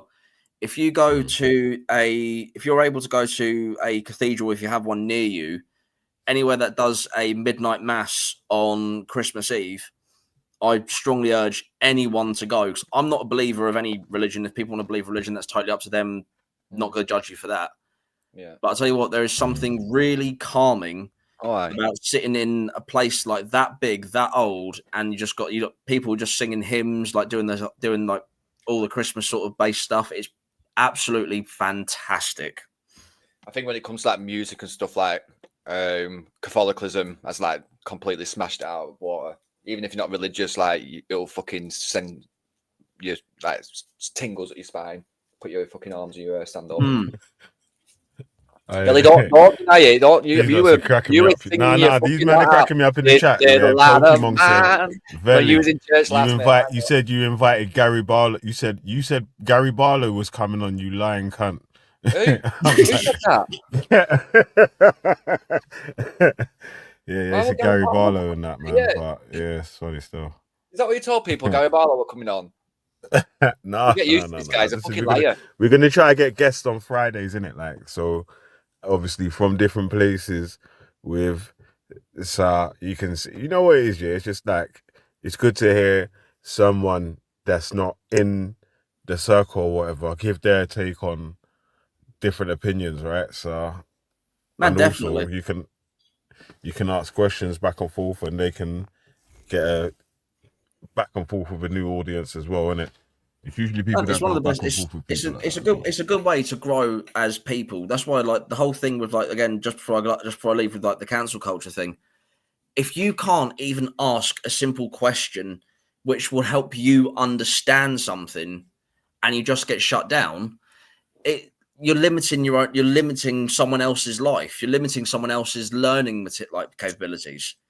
You know, yeah. Whether me and Luke agree on something, we might have a topic that we just fall completely on opposite ends on, but yet we're still able to have a civilized conversation and actually talk one opinion to another. Yeah. Like, I strongly recommend it. And you know, when you see a lot of people just comment-wise who tend to hide behind weird photos and strange names, you just sit there and go, yeah, there's just no hope for those ones, unfortunately. But yeah, Veli. Hey, shut up, man. The past 2 days, mate, he's been trying to make out I'm fucking far right. Far right, like, yeah. No. I wouldn't say I never said anything. I never said whether you was far right, far left, or any whatever, innit? I actually haven't made an opinion. I said shit. I just to be fair, I'd question whether you're even on the right side, in all honesty. You sound more central. So when it comes to like illegal immigration, I don't know if people argue. Here we go. Against it, what's illegal migration? People will put me on the right hand side. To be fair, I have done that. Compass. Explain to Dre what illegal migration is and what you mean by that. Illegal immigration. So anybody coming in by any means illegal. Veli will argue to the death of it, saying that like boats are illegal means because they can once they come here and claim the asylum, it's legal. And I agree. Yeah, it's legal. I'm saying they're taking the fucking piss, and the whole trade of it is taking a piss. So my argument for stopping the boats coming over, it's not just because I don't want people coming over here. It's and again, Belling will probably argue with this, but it plays a massive role in like human trafficking. I remember speaking to a guy, one of the lucky guys in I can't remember Mallorca. I can't remember where it was. And he thought he was coming over to Britain, and he got put on one of those islands to work. So it was clearly like, where do you think they get these money from? It costs a lot of money for people to go on boats. So I don't think being actively in support of allowing them is achieving anything. We do have legal means of coming over here, and there's ways and means about it. But I don't think paying human traffickers, putting children at risk coming over the water, I don't think that's the right decision. And especially when it's coming from France, I don't want people to make the argument to me that they're fleeing war-torn countries when they're coming over from Dover, where we actively go on holiday to. You can't argue that. We can, but I just won't buy it. Hey, Dre, before you go, yeah, they're asking in the chat if you're pro-Palestine. Am I pro not having innocent people slaughtered, innocent children? Am I pro not having innocent people who are nothing to do with the war being killed by all sorts of means? Am I with the innocent people who've been taken to many of the Israeli prison camps and had them physically tortured, raped countless times because that's the Israeli IDF way of doing things? Like, I know there's going to be some people who sit there and go, oh, all those pro-Palestine marches are all, supporting Hamas. Not in the slightest. Like, you might see a few people who've got, there's always a few bad apples in every large group. But if you look at just statistically, in the last 2 years with the Palestine marches, there's been over 4 million people in attendance in the last 2 years. 36 people have been arrested. Not one of them convicted. Whereas August, for example, multiple convictions, multiple violent crimes, and even with the Unite the Kingdom, I'll tell you the truth. There were 5 people arrested, 4 of them got let off. So to have that full disclosure of people who sit there and go, there wasn't any trouble. Technically there was, but it wasn't a big deal at all. It was a 99.9% majoritively peaceful yet piss in the streets kind of rally. I think it was Enoch Powell, wasn't it? He said rivers of blood, and Stephen Yaxley Lennon gives you rivers of piss. Which there's lots of videos of all those people in the chat if you want to see it. No, that fucking video is nasty, man. It's just like they're just flooding Victoria Station for no reason. Literally, yeah, they weren't even trying to hide it after a while. You just sit there and go, like, guys, come on. I mean, the thing is, credit where it's due. At least they weren't being violent. If you want to try and give that kind of argument. But when I've got to go. I've got like 30 seconds from the second that I need a piss. I've been times where I've had to. I've got to go. But I get it. Like, you're a bit discreet about it, don't you? When you got to go, ain't you? But it's still, yeah, man. That's what I mean. You're always gonna get a few bad apples when it comes to a very, very large group. Like it's just the way it's gonna go, unfortunately. So that's, again, like I said, I will condemn people who do violent crimes and who hurt innocent people. And when the truth is needed, you tell the truth. That's what you should do. Mm-hmm. Yeah, always stand up truth. Yeah, absolutely. The rivers of piss, old Tommy. Unless it's like to get you out of some like minor trouble, then yeah, don't do that. Hey. Yeah, man. Big up yourself, Dre, bro. Yeah, man. I've got to bounce, but thank you very much for having me, guys. It's been lovely talking to you all. Yes, it's been a pleasure. Make sure you come back. Don't be a stranger. Can I ask a question? You too. What, of me? All right, quick before he goes. You want to ask the question to Dre, or are you asking the question to Luke? I want to ask a question. You want to ask a white man a question? I'm shook of. Who you want to ask a question? Not from Luke, from this brother. All right, Dre. Dre. Before you go, one last question, please, bro. Yeah, man, go on. Yo, this is an open question, and you say you're open-minded. I don't know how old you are, but let me ask you something. Is there any comparison in me as a black man calling a white man a cracker and a white man calling me an N-word. Is there any comparison in your world? You won't want me to answer, will you, EIE? I want you to answer.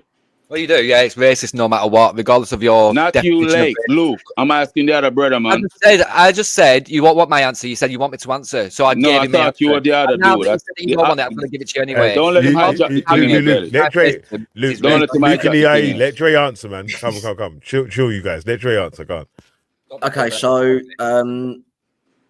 Okay, so for full disclosure, with any of like my African friends, I've never once been called a cracker, so I don't have an opinion on being called a cracker. I don't know what sort of. Do you understand the historical context behind it? I get the historical context behind it, but it's one of those where I've not been called it. I don't really take an opinion on it.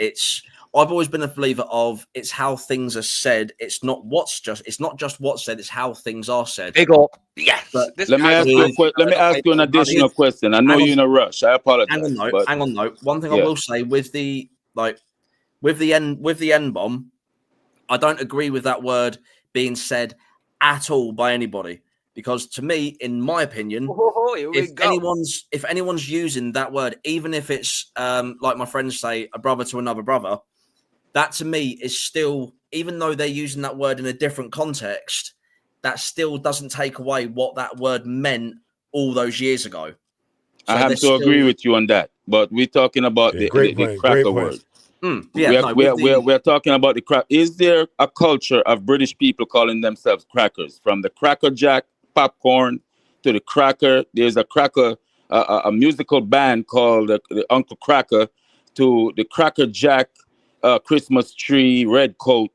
So is there a history of white people from Britain calling themselves crackers? From my understanding of it, no. Crackers generally it's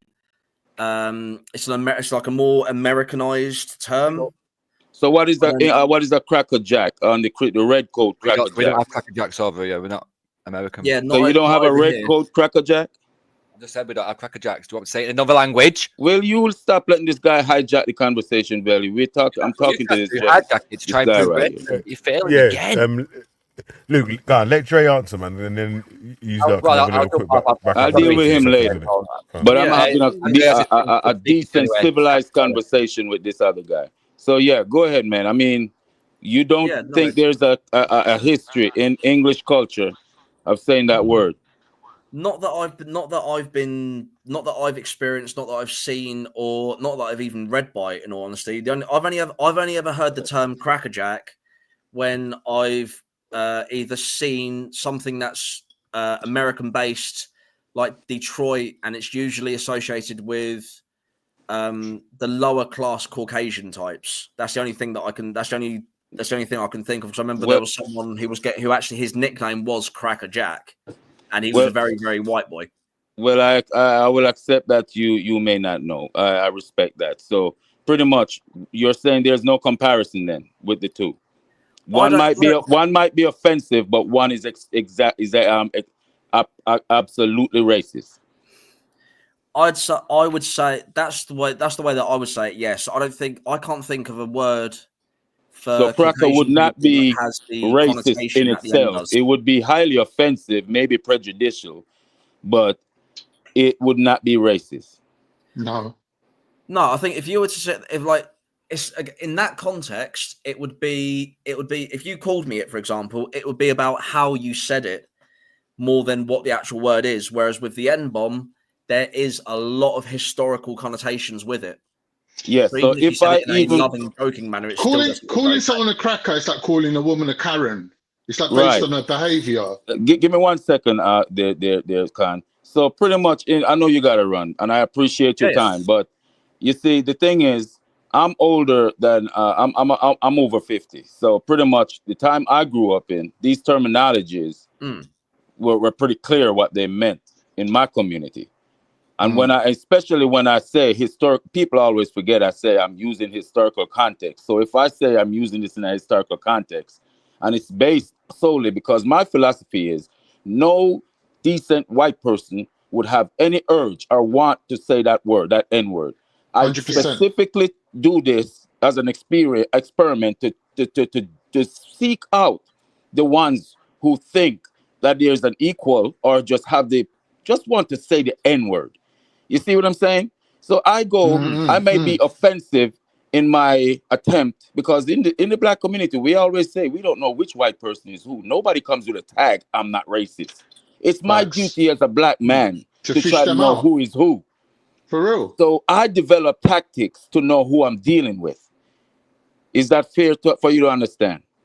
Yeah, no, I think that's fair to understand. I think Okay, it's so obviously when I use an offensive term, I know I may be offensive, but if it's not in you to commit a crime, it's not going to be in you to commit a crime, correct? If it's not in you to say the N-word, you will not say it, correct? Yeah, no, absolutely. I can't think of a single situation like where there is no urge, there is no need. There's no requirement for me in my life. Just not in your vocabulary. You just don't use the word. So if I say, man, you are full of shit cracker, you would probably just shake your head and walk away. Yeah. Probably, yeah. Okay. It would just be one of those, because the thing I'd hear is that for you're your calling me honesty. shit something. Or, okay, right, that's fine, that's it. Andreas, let me ask you a quick question before you go, Andreas. Yes, I mate. need you to talk about something, yeah? Because we got a lot of right wingers that jump on here, and we've been hearing this threat for them to like even take to the streets and riot. Years ago, they've been threatening us with this is gonna happen, right? Now they seem to justify it by saying that they are the silent majority and they represent the majority of British white people. What do you think about like them? Like, where do they get that belief from that they are sort of like the I don't know, the flag wavers, or the, you know, like the people you put in the front of the army that like when you go into battle, the ones that are just like holding it up. Like, why do they think that they are the ones that are holding it up for everyone else? Like, why do they think that? So there's probably going to be a multitude of reasons. The ones that I can think just off the top of my head, the first thing that comes to my mind would be like, so take TikTok, for example, right? If you look for a specific kind of video, the rest of your feed for you page is going to be videos that are similar or of a similar standing to what you searched for. So we're saying they're living in an echo chamber, basically. There's going to be a lot of people who I've come across who I've seen some people who've said those kind of things that you've just said about, you know, the ones that they represent the majority. We're the silent ones, we're standing up. It's worrying, isn't it? It's worrying that they kind of like justify their behavior through that argument. Do you know what I mean, Andreas? Because my argument is this, right? Like this is the second part of the question. Do you think that what happened recently with the riots actually happening, that from looking at the country's response to those riots, we can unequivocally say that these people do not represent the majority of British people? Absolutely. Yeah, they do not. They do not represent the majority whatsoever. If they represented if they were true representatives of the majority, then the majority would have done what they did. Right. Like the amount of people. If it was the case that they were, you know, oh, we're standing up for the majority. Well, if that's the case, then why was it that people who were defending the mosques from these groups of people who were trying to like throw bricks and everything else, let alone the groups and groups of white grown men egging children on to attack police, which there's multiple videos of. All the people who were joining around going like, no, we're not going to have this, literally protecting places of worship. It was white people, it was black people, it was Asians, it was Jews, Catholics, Christians, it was everybody. So that's right. Like, that's why there was a really good video of my old city, Brighton, where there was supposed to be a rally being held outside the immigration solicitors' offices. There were 4 people that turned up because the city of Brighton quite literally went, no, we're not going to have this. And you could literally see the video footage of it. It was on the news. It was like on so many different accounts. And it was literally thousands and thousands of people, just everyone from all walks of life. Makes you proud to be British, don't it, mate? Yeah, makes you proud to be British. That makes me proud to be British, like 100%. Standing up for everybody. Because as far as I'm, like, the way that I look at life is, I don't care where you're born. I don't care what your language is. I don't care what your religion is. I care whether you're a good human being. Bro, when these lot are saying that they're more British than the rest of us, from my point of view, they're not, because they're not upholding British values of tolerance and equality. So how are they more British? It's just mind-boggling. They're just basically Nazis. They're Nazis calling themselves British. Or like another thing, Andreas. These guys are calling themselves patriots, right? What the fuck is so patriotic about what they're doing? I'll tell you what. Like, do they really love their country? I have an issue with the word patriot because if you look at just the language of that word alone is what English people called English immigrants. That's why the term expat was made, because they're expatriates. yeah. And that was still a racial term, because you only ever called English people who were abroad expats, whereas everyone else was immigrants. And it was always expats are up here, immigrants are here. So like the idea of being called a patriot, the logic of those people, we're patriots. So you're attacking your own country. We're patriots. You're burning your country's shops, looting the shops, burning businesses, trying to burn hotels with people inside. I'll give you another example, right? I know a guy, he's so patriotic, he can't bring himself to support the English football team because there's black faces in there. That's how patriotic this guy is. He claims to be. But he refuses to support England. How about anti-Semitic? I'm shocked. How about anti-Semitic? Who is more anti-Semitic? Who? The ones marching, the Jews marching with the protests for Palestine, or the ones creating all the false, I would say, fake outrage, really? Who would you consider more? I don't know if it's in your, if you author, I don't know if you want to go there, but who would you consider more anti-Semitic? I would consider those who propagate fake narratives, false news, as the actual definition of anti-Semitic. And if you even want to look at the actual physiology of the word and like Semitic, you'll find that the Ghazaean and Palestinian people are the actual Semites. Absolutely. So the argument of, if you're against Israel, it means you're anti-Semitic. Well, actually, it really doesn't. What you're doing, what Israel's doing, what the IDF specifically are doing to the Palestinian people, that's by the actual definition is anti-Semitic. So by you saying that, then the media is committing a gross. Oh man, absolutely. Injustice to the public. Absolutely. Did you see? Like before I go, did you see the football, the Maccabi Tel Aviv fans in Holland? Yes. The news went out instantly, saying they were being attacked, they were being harassed, all of this stuff, and even Netanyahu was going out. We need to rescue our people from these anti-Semitic, horrible people, like all of these, Hamas supporting types. And you sit there and go, hang on a minute, what? This doesn't make sense. Just asking the questions, and go, what actually happened? Let's see what happened. And the Western media got it out, but then videos from people in they were saying some vile stuff, and you see the Maccabi Tel Aviv fans tearing down flags, attacking. They were pulling people out of cars and attacking them. And then you got people like Netanyahu having the audacity to say that these people who were attacking others are the victims. Yeah. You're just like, man, I think Sky News and even BBC took their original reports down, but all the others kept them up. So what do we do when the media is blatantly spinning lies? What do we do? I mean, what do you suggest? It's a tough one on that. Let me make a little point. You're the white man here, so what do you suggest?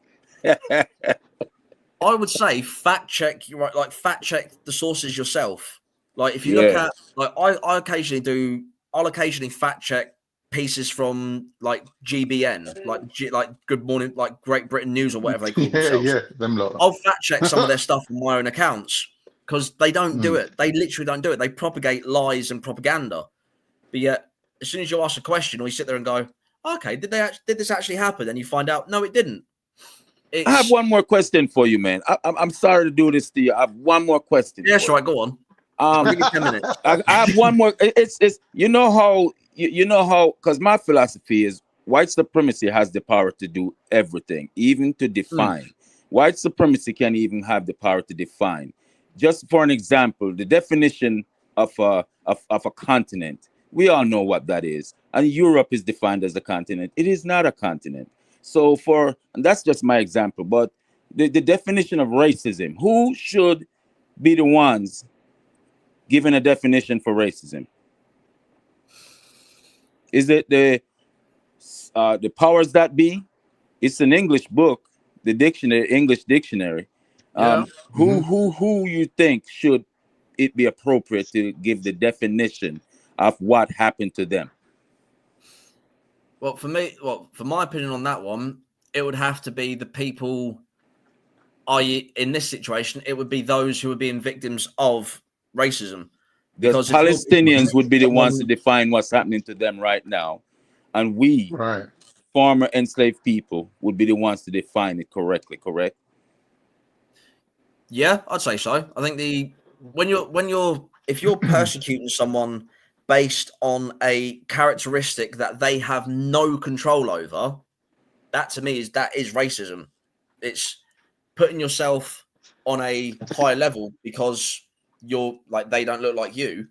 It's I mean the Israel Gaza stuff, obviously we all know it's historically it's gone on for decades and decades and decades.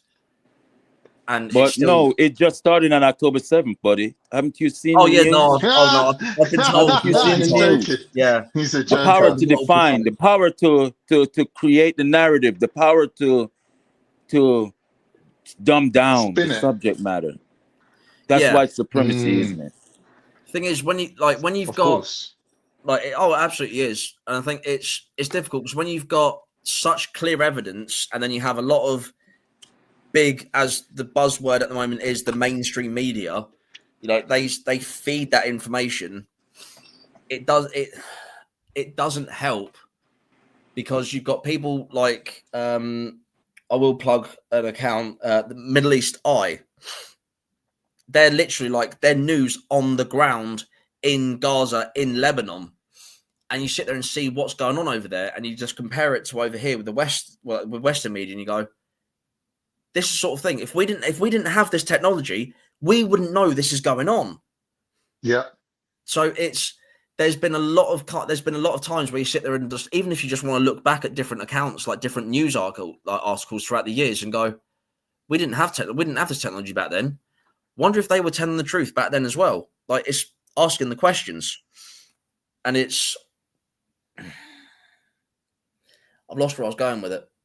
It's bullshit. That's what you were going. It's basically their ability to augment your reality. That's what they do. Like the white supremacy, hierarchical structure, whatever you want to call it, the government, whatever you want to call it, the media, they're all in on it together, and they control our thinking through controlling the actual reality that we're living in by using certain words, pushing certain narratives. Like, look, if it wasn't for Islamophobia, and plus, Khan, God forbid you are a conscious white person, Jewish person, a Muslim, you're just a self-hating individual.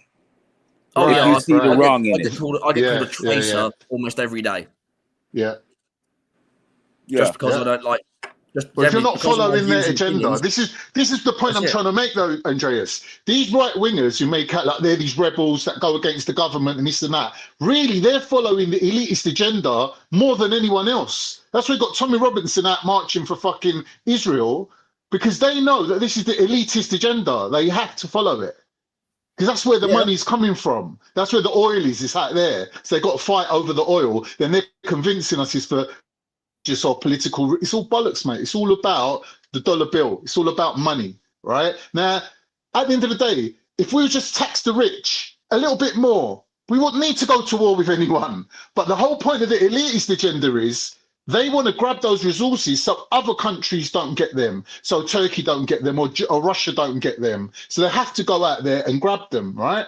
Now, the thing is, they're convincing us and brainwashing us to be complicit with them in a genocide.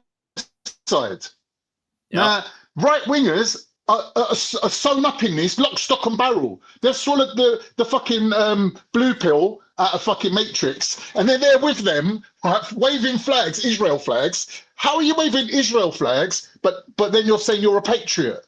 Explain that to me, bruv. And that's one of this. is one of the key things I've said in quite a number of videos is all of these people who say that Tommy Robinson's a hero, he should be the Prime Minister, he should be this, he should be that. But you sit there and if you actually break down what he actually is, he's got an Irish passport, he's got no fixed address in the UK, he's not paid tax into this country for, Christ, what are we on, like over 15 years now. He isn't a UK citizen. He is essentially a foreign criminal. So how on earth is a patriot? How on earth is a foreign criminal a patriot? That's what I mean. Shocking. And all these dumbos are falling for it. Oh my God. And it's what people, unfortunately, it's one of those. I'll tell you what, like before I go on this one, Tommy Robinson and Nigel Farage have a very unique skill, which they both do, and they both pull off very, very well. What they'll do is, one, apart from being good public speakers, being very good orators, they'll talk like in their speech, like whenever they start doing their speeches and their talks, they'll bring up 2 to 3 things that are true, right? Yeah. Then that way, your first instinct when someone starts talking like a politician, you look up and say, "Oh yeah, that is happening. Oh, that is happening." And then once you've done it 2 or 3 times, your brain starts thinking, right, every time this person talks, they're going to start speaking the truth. It's an old wrestling gimmick. You tell the truth, and then you bleed your lies into the truth, and then you've got the audience hooked. Yeah. Bait and switch. Yeah, definitely. I agree with that. Yeah, exactly. Have you heard of the shit sandwich? Have you heard of that?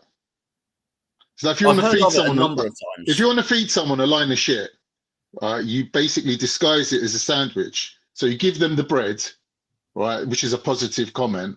Then you give them the shit, like the bad news, right? Then you follow it up with a bit of bread. So they walk away feeling happy, and then halfway through the day, they'll sit down and realize that you've actually given them some bad news. That's called the shit sandwich. And that is a very good psychological way of giving people bad news or feeding them information subliminally. I'll tell you really, that's what it is. So the way that you're saying it is the way it is. So I see it was Aesop's fable where to get a man to take his coat off inside, you don't force it off, you don't try and blow it off, you warm him up so he takes it off on his own.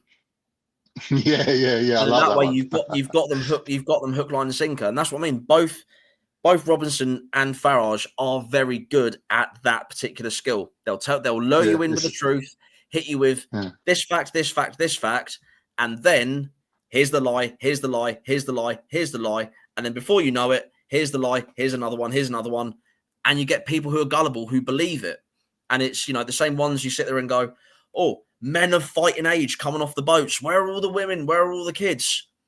And then you sit there and go, well, there was actually a number of women and children who didn't actually make it off those boats just the other week.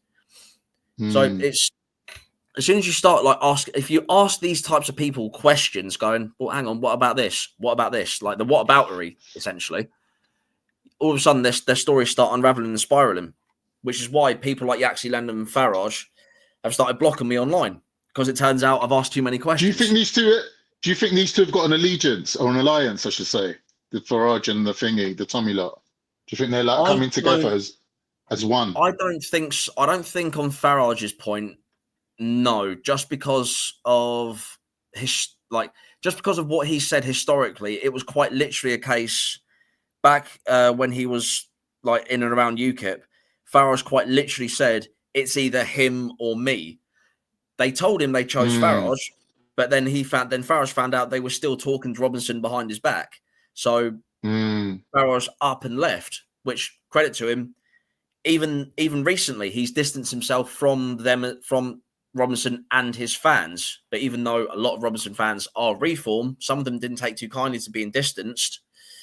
It was a little bit of a, well, I still need to do this, which was, in all honesty, the smart thing for Nigel to do.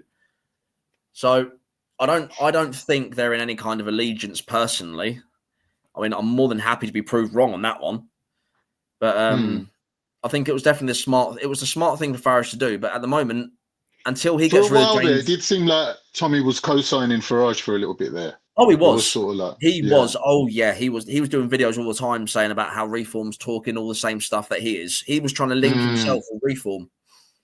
And then it was like, and then through Reform, they could get to Elon Musk's big money because he was apparently offering to put down some money on Nigel. I think they said about 80 million. He denied it though when they asked him. He was like, "Nah, I'm not giving him no money." He said. Yeah, I was gonna say it's still technically an allegation. That's why I even did a video of it, and I actually put it in the title. I actually put it in the title. Allegedly going to give 80 million. And there's people commenting, going, "Oh, he's not doing it. You fell for it. You typical lefty." I was like, "Look at the title. It says alleged. I didn't say he was going to do it, but it is what people are like anyway." But right, guys, I do have to go now. But thank you very much for having me, guys. It's been a pleasure talking to you all. Yeah, peace, man. Big up yourself, bro. Yeah, man, absolutely. Yeah, you're welcome back anytime, man. Man, yeah, obviously absolutely. we do this every Friday. I'll definitely take you up on that. It's been quite enjoyable. Yeah, big up yourself, big bro. up, Andreas. Yeah, good luck with the work you got to do later as well, man. Oh, sorry, my bad. I was gonna say big up to Andreas. Thanks for coming through. Yeah, he's off. He's gone. He's gone. He's Yeah, gone. no, thank you. Yeah, no, and still thanks is. for repeating everything. Oh, the way you paused that, I thought. Thank you. I thought, nah, he's freeze framed it. Nice one, Andreas. Big up yourself, bro. Peace, man. Peace. No, all good. Man. Right, thank you very much, guys. Take care of yourselves, and I'll see you soon. Big up. Yeah, man. I'll put you a link to your TikTok in the. Yeah, man.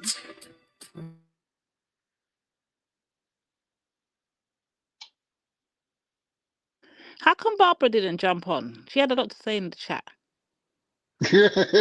Where's Barbara? Where's Danny Roscoe? Danny Roscoe must be driving. He ain't jumping No, on. he's too busy shaving the coconuts. He ain't got no time to be coming on there right now. Daddy don't want it with a real white man. He don't want no smoke. I used to. Do you want to chill out on the panel for a little half hour or something? It's up to you, Veli. Honestly, it's up to you, mate. It's up to you still, man. It's up to you still, man. Lady D, how do you feel? It was decent still, man. It was decent. Yeah, I just wanted to hear the conversation flow. Yeah. It was nice to hear like a normal person speak. The actual majority, not the silent ones. Who's a normal person, Veli? Andreas or me? Yeah, who's the normal person? God damn. You know what I mean? Like, yeah. Someone that thinks that if kids are dying and then you think there should be a ceasefire, that makes you a lefty. God damn. Psychopaths and that. It's mad still.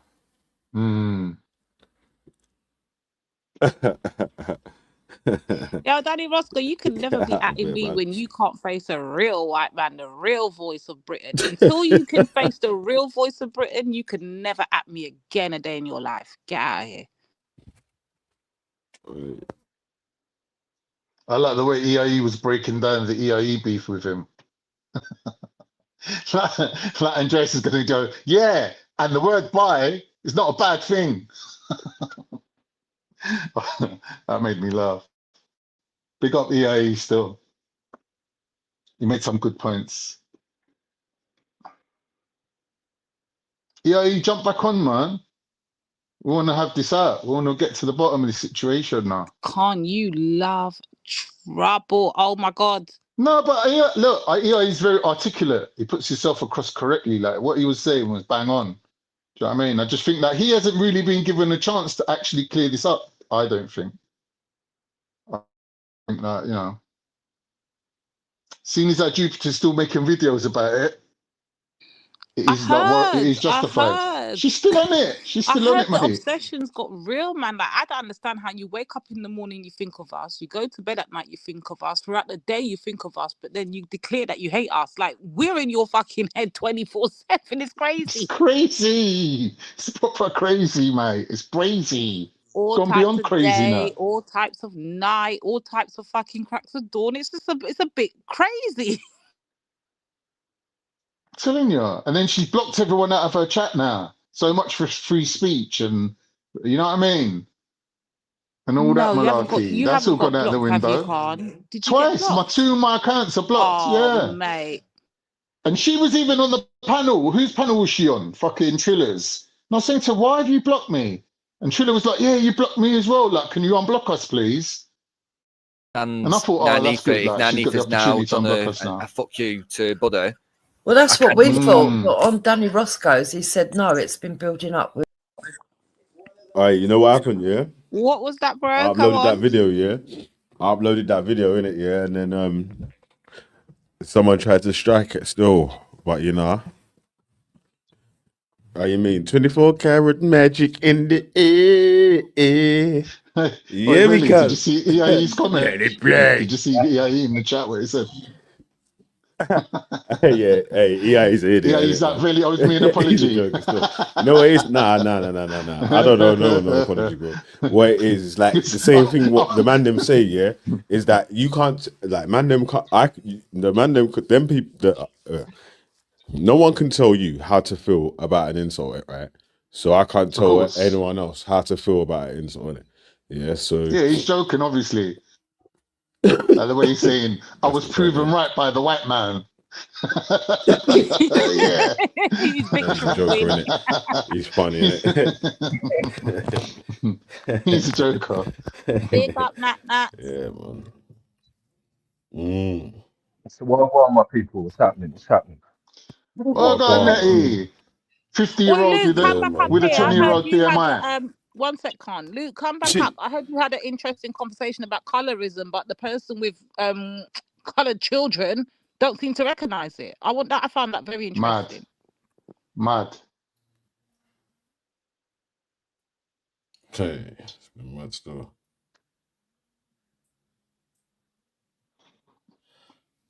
Yeah, you know what was mad though, yeah? Was that what go on. Was that out of all the, I think like Danny Roscoe does want to speak to man still, because obviously he was taking care of his youth in it, so he couldn't jump on. But like obviously if you Danny, if you chat to me on email or whatever, I can try to arrange you and Andreas to have a sort of a one-on-one discussion or whatever, you hear me? That'd be good. Clash of the Titans. Nah, bro. That's literally what the argument was, right? Was that anytime if you're saying like, listen, yeah, if you say black and then an insult or white and then an insult, yeah, then like it's racist, isn't it? Yeah. So yeah, the other thing was that the people them who, if you're saying like, even Andreas did say it as well, right, within context of how you're saying it, right. So if you're laying out your insult, you're saying, nah, you crack a bitch, blah, blah, blah, this, that, and the other. Bro, I don't know why you're trying to act like it's a person's not going to take it as an offense or whatever. And then on the other side, the other person's going to try to say, right, you're being racist or whatever, innit? Like, that's literally what they're going to do, innit? And that's what they did. So that's not a false equivalence at all. That's literally what happened. Yeah, and this is how you know, yeah, that these that enough of these men are fake. Yeah, the people that are coming with the false narratives, though, is that you watch the whole video, the whole stream, yeah, of me at least saying that, yo, I actually disagree with anyone making racial insults against anyone, innit? Like, again, EIE disagrees with my definition of what racism is. So yeah, him and Nanifa disagreed as well. Like, not everyone's gonna have the same view. I still said what I thought was racist and what wasn't racist or whatever, innit? Yeah, so no, but really, what I don't get is they're trying to make one person the party political spokesman for being black. Like, it don't make sense. Like, I don't see how. If all black people got the same point of view. It's just two-dimensional thinking. I don't see how, yeah. I don't see how, yeah. You know what it is, yeah? It's fun anyway, man. I actually, it's silly anyway talking about it still. Car, the same sort of thing. Like, I'm like, yo, brother, if you actually just watch the streams of what people are saying, then you know half of the claims that people make are false and it's lies, isn't it? Like, so, and these men don't mind lying and chatting shit about whatever they're saying, just to make They'll it look double like down on their lies. it is They what it double is. down on their lies. It's Yeah, ridiculous. man, we'll just chat shit, bro, and just lie in it. Like, so, yeah, so When you differently, say like that you're double saying, Wendy, when you say they're that like, double oh, Wendy, you never said, how come you never said nothing to so and so? Like, I ain't got to fucking say nothing because you said I have to say something. If the only reason why I even spoke about it was because after having that discussion and replaying the video, EIE jumped on to say, yo, blah, what are you trying to say? That rah, rah, rah. So if it weren't that, like, I don't have to speak about nothing, get it? I wouldn't even said nothing. I was just fucking had the discussion if it would have been a discussion or whatever. Like, how am I going to be outraged about something that I never heard when I wasn't even there to hear it? yeah. And But gets then like there's no actual outrage. outraged There's no about outrage to the what was Wendy said. stuff. I wasn't even there when the all the arguments was had. Yeah, I had to listen back to the 9ether and Buddha argument on a replay of 9ether's thing off, on a replay of the replay.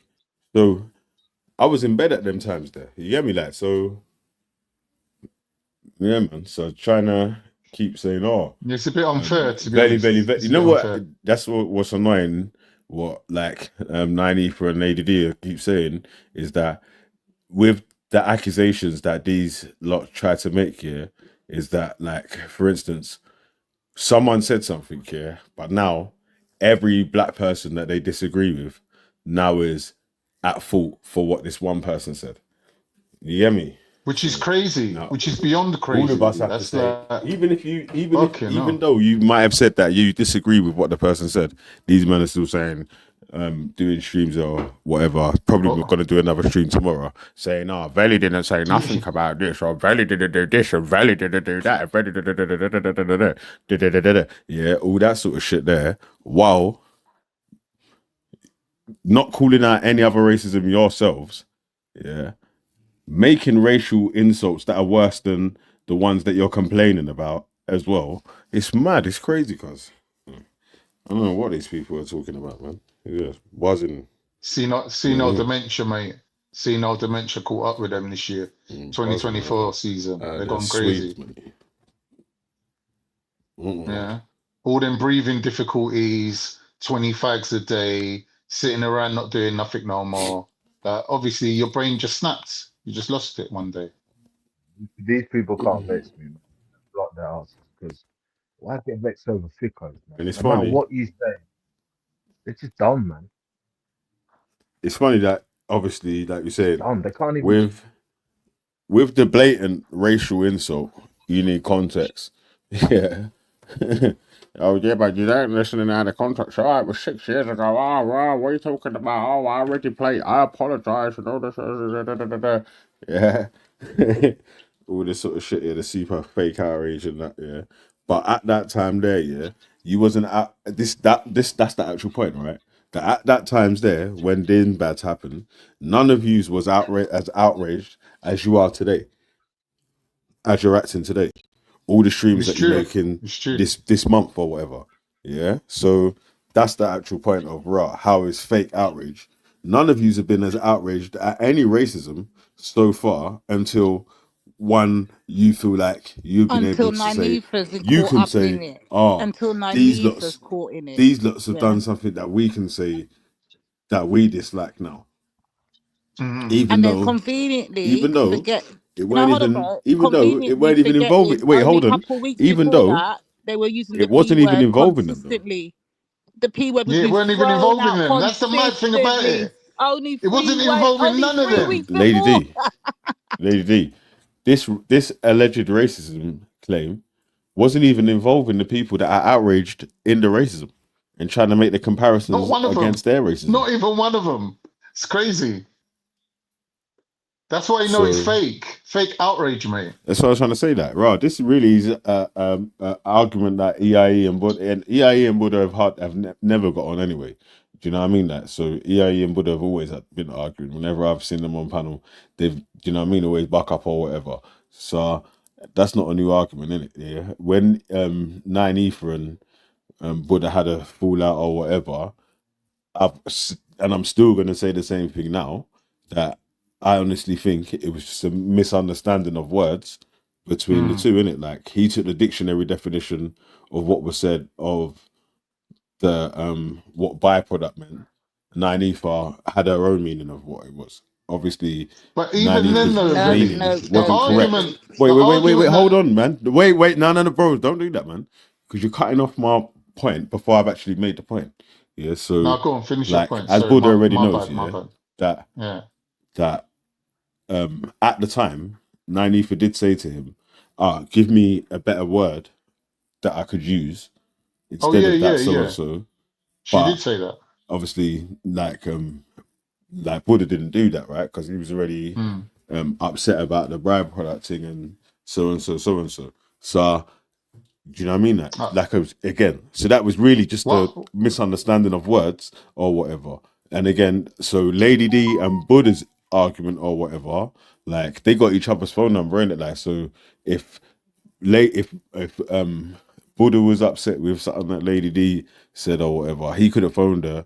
If Lady D was upset with what Buddha said or whatever, she could have phoned him or whatever, innit? Like, so that's what I'm trying to say. That the other arguments between Buddha and EIE, that's just couldn't continue anyway because Buddha don't rate EIE, EIE don't rate Buddha. So that's all straightforward, yeah. But the made-up part, the manipulative part, is where Jupiter's saying Nynaeve called my man, what's his name, Buds, called him a byproduct. That never happened. They were having a hypothetical conversation. She was saying that for 5 whole days, and thank you, but this is Buddha allowed it to carry on for 5 I'm advocating whole for days what and never once exactly. corrected it. That's the problem.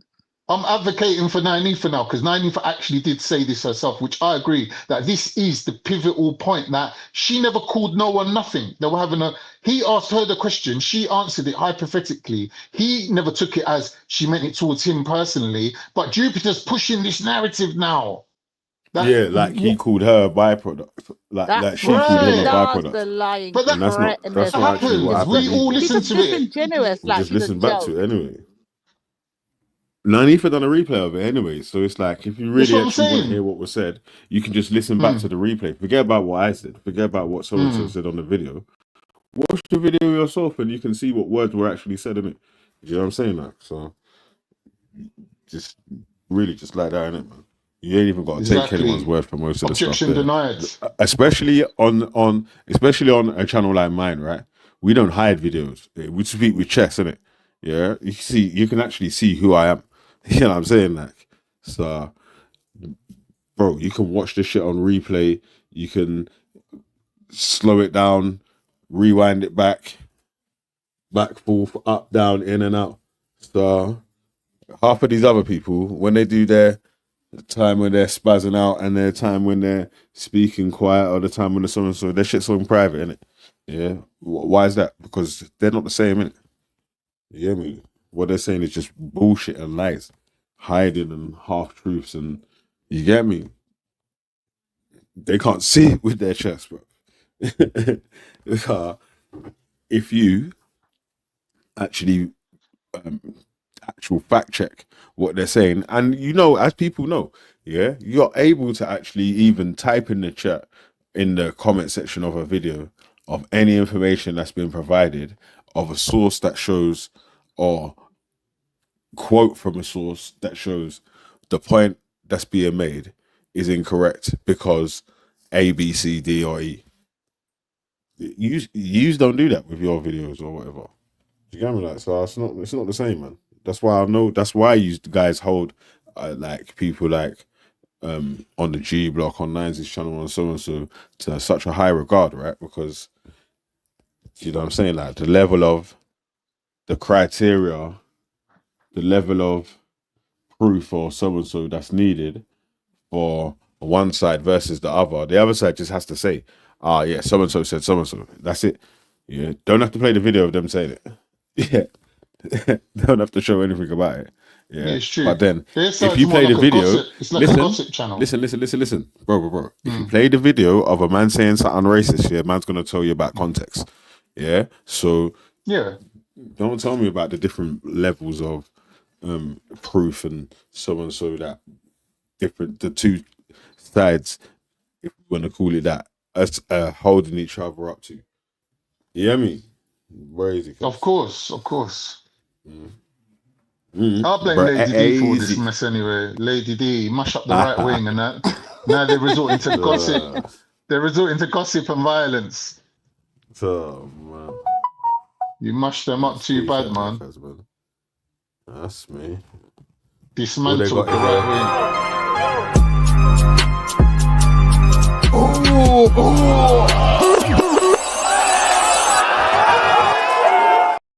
You hear me, cuz? You hear me? Ooh, straight pull up and yeah, cuz crazy. Yeah, man. I was laughing But, though. I was laughing. The audacity. I don't get. Do you know what it is though? It's so obvious that they're listening to us because even words that we use, they pick up on. And I hear Jupiter going, the audacity. I was like, wait a minute. I just used that word half hour ago. It's like they're too inner, bro. They're too inner. That's what it is. There's no other content for them now. What are they gonna talk about?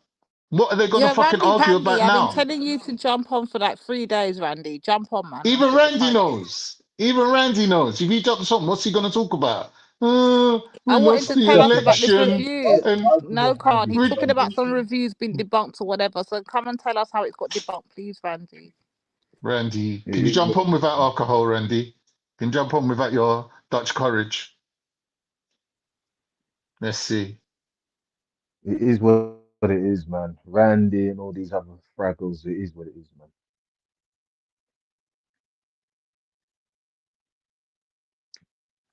Diana B in the chat calling my name. You got some front, you know, Diana B.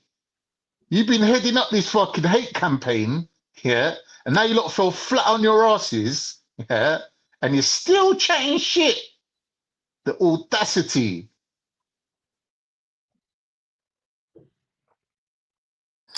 So he was right on the loan campaign. So not calling racism and trying to switch it to prejudice in order to cushion the blow for the other party is beneficial to the black community. Is that what he was correct on? Let me know, Dean Stevens. Because racism is racism. Prejudice is prejudice. Yes, one comes underneath the other to help define the other, but why can you not call out racism for what racism is? And how is that beneficial to the black community for not calling out racism? Fuck's sake, man. Who Wendy are we? literally. Who are we accommodating? Ourselves or somebody else, or the other people? Listen, Wendy basically acted out a scene from fucking Roots, yeah, with Kizzy and the N word about. She heard the whole dub and nobody said nothing. That's why I blocked Danny because he said I'm gonna have to review the video later. Like, what? Why? What? You're fucking deaf or something? Well, you can't say yeah. That's a bit bad, Natty. Actually, what she's saying, like I have to review it later. Yeah, laters, man. A bad man, you. Yeah, he's They're not all well in the poor, head man. that way. Listen, Not they're well, all bro. poor. You ever seen Bugsy? Yeah, and where does Bugsy go to get like an army? To all the fucking down in and down out, fucking nobodies. You know what I mean? You don't have to fucking sit around complain about the fucking way your life has wound up. They just need somebody to blame, bro. It's fucking sad. Wow. Veli said to Danny Roscoe, name one thing that the mayor of London, Sadiq Khan's done for Muslim people. Do you know what Danny Roscoe said? He fixed up all the fountains so the Muslims can fill up their little water bottles and go and wash before they pray. But how is Hey, you water know what? Yeah, fountains that were built 200 years ago for got anything Muslims. to do with fucking Muslims, bro? Yeah, You that's mad still. fucking But dumbo. hey, you wanna hear some good news? Yeah, Sadiq Khan's getting a knighthood, fam. Damn, Sadiq Khan's Hey, gonna I'm be changing Sir my name. Sadiq. I'm changing Sir my name. Sadiq. Sir Oh my Khan. days. Sir Sir Khan. Khan, I am man. Yeah, Jeez. Sir that's Sadiq me. I Khan, swear I'm the changing mayor my of name. London, Watch. won 3 One Khan, mayoral elections back all to back. Khans. You don't know. Obviously more than Boris Johnson, innit? Boris Johnson won 2. Ken Livingstone, I Mm. think, got 2. We got my boy Sadiq. Danny Holy hates generation. Sadiq, innit? Checkmate. Peace, family. Get ready. Get ready Checkmate. to Oh take the my Muslim God. man. Well, How go on, y'all G. You doing? You know see the what? hands out. Before it gets crazy, let me just say this, Mulatto. Yes, ma'am. I had a sisters conference behind the scenes. Yes, indeed, we did. We had a sisters conference, yes. Yes, And ma'am. I've been put on duty, Mulatto, to make sure you understand you are not mulatto, you are black. Yeah, so I just got All to make right. sure I'm here to In your let you know dreams. this. In your dreams. And literally, just to be brief, Mulatto. because I know that Mulatto, yeah? your broadcast, it reaches all around the world. So I just wanted to make an announcement. It'll be brief. Now, in the Only in U.S. state, America, man. in the United States, we have a particular state called Missouri. They just successfully got legislation placed on the floor to grant $1,000 to each American citizen that reports an illegal alien. So if you are an American and you see any illegal aliens, quickly report them to ICE immediately. Get your money. But literally, that's all I Well, you're came up gonna Get to your get speak got. money, you about. know. Well, you're gonna Much get love, got, I said, family. get your Hey, you know money. what's mad, Mistaken yeah? identity. Get your money. Yo. He's gonna get gripped. Well, I don't know why man was so happy to talk about I'm going to be snitching on the Someone's gonna illegal rip a bag immigrants off and him. that, cuz god damn, he was well happy about that as well, you know. Man was gassed, That's bro. what's good. Gassed. And he ducked out, he just jumped off Listen, straight as if well, that you was know. true over So you here, can't yeah. fire him. I was gonna ask him Listen, if that was true over if he would here, join Danny Roscoe's crew after watching that PA video. You know what? I'll tell you what though, yeah, was that obviously like I know some of Andreas's views and so and so, innit? But I didn't coach his answers, innit? Yeah? Yeah? I didn't coach his answers. I didn't make him say A, B, C, D, or E or anything or leading down any paths. Yeah, more times, yeah, when if I was starting to sort of get involved in an argument, I sort of muted myself up and made my way out. Yeah, even when it was draw out time, when it was like something was said that was like raw, like yeah, you ain't shut gotta up always or something. explain Then yourself. It is what it is, yeah, then. blah, You ain't blah. always Yeah, gotta because explain like yourself. so. It is what it Yeah, is, it's man. decent People are still. their own selves, man. But I like what he said about the football team because if we look into the history of that football team, they're known for being racist. One of their chances, we're racist and we're proud and we know it. So if you go and do your searching and your research before you run your mouth and talk, yeah. So I mean, we got to look at it like if we keep it a football thing, then we know it's just a football hooligan thing, yeah. And let's be honest, like if England fans go over to Spain and start rocking in Spain, it's not just that football team that's coming out there just to say, oh yeah, we're just Madrid versus that. They're all coming out there to fuck you up, bro. So it's a football team, but then now, one side has called it a what do you call it, political attack. So football fans getting attacked, and now it's all over because it was a Israeli thing. I mean, that just sounds ridiculous. It just sounds Yeah, for ridiculous real. to me. For real. It does.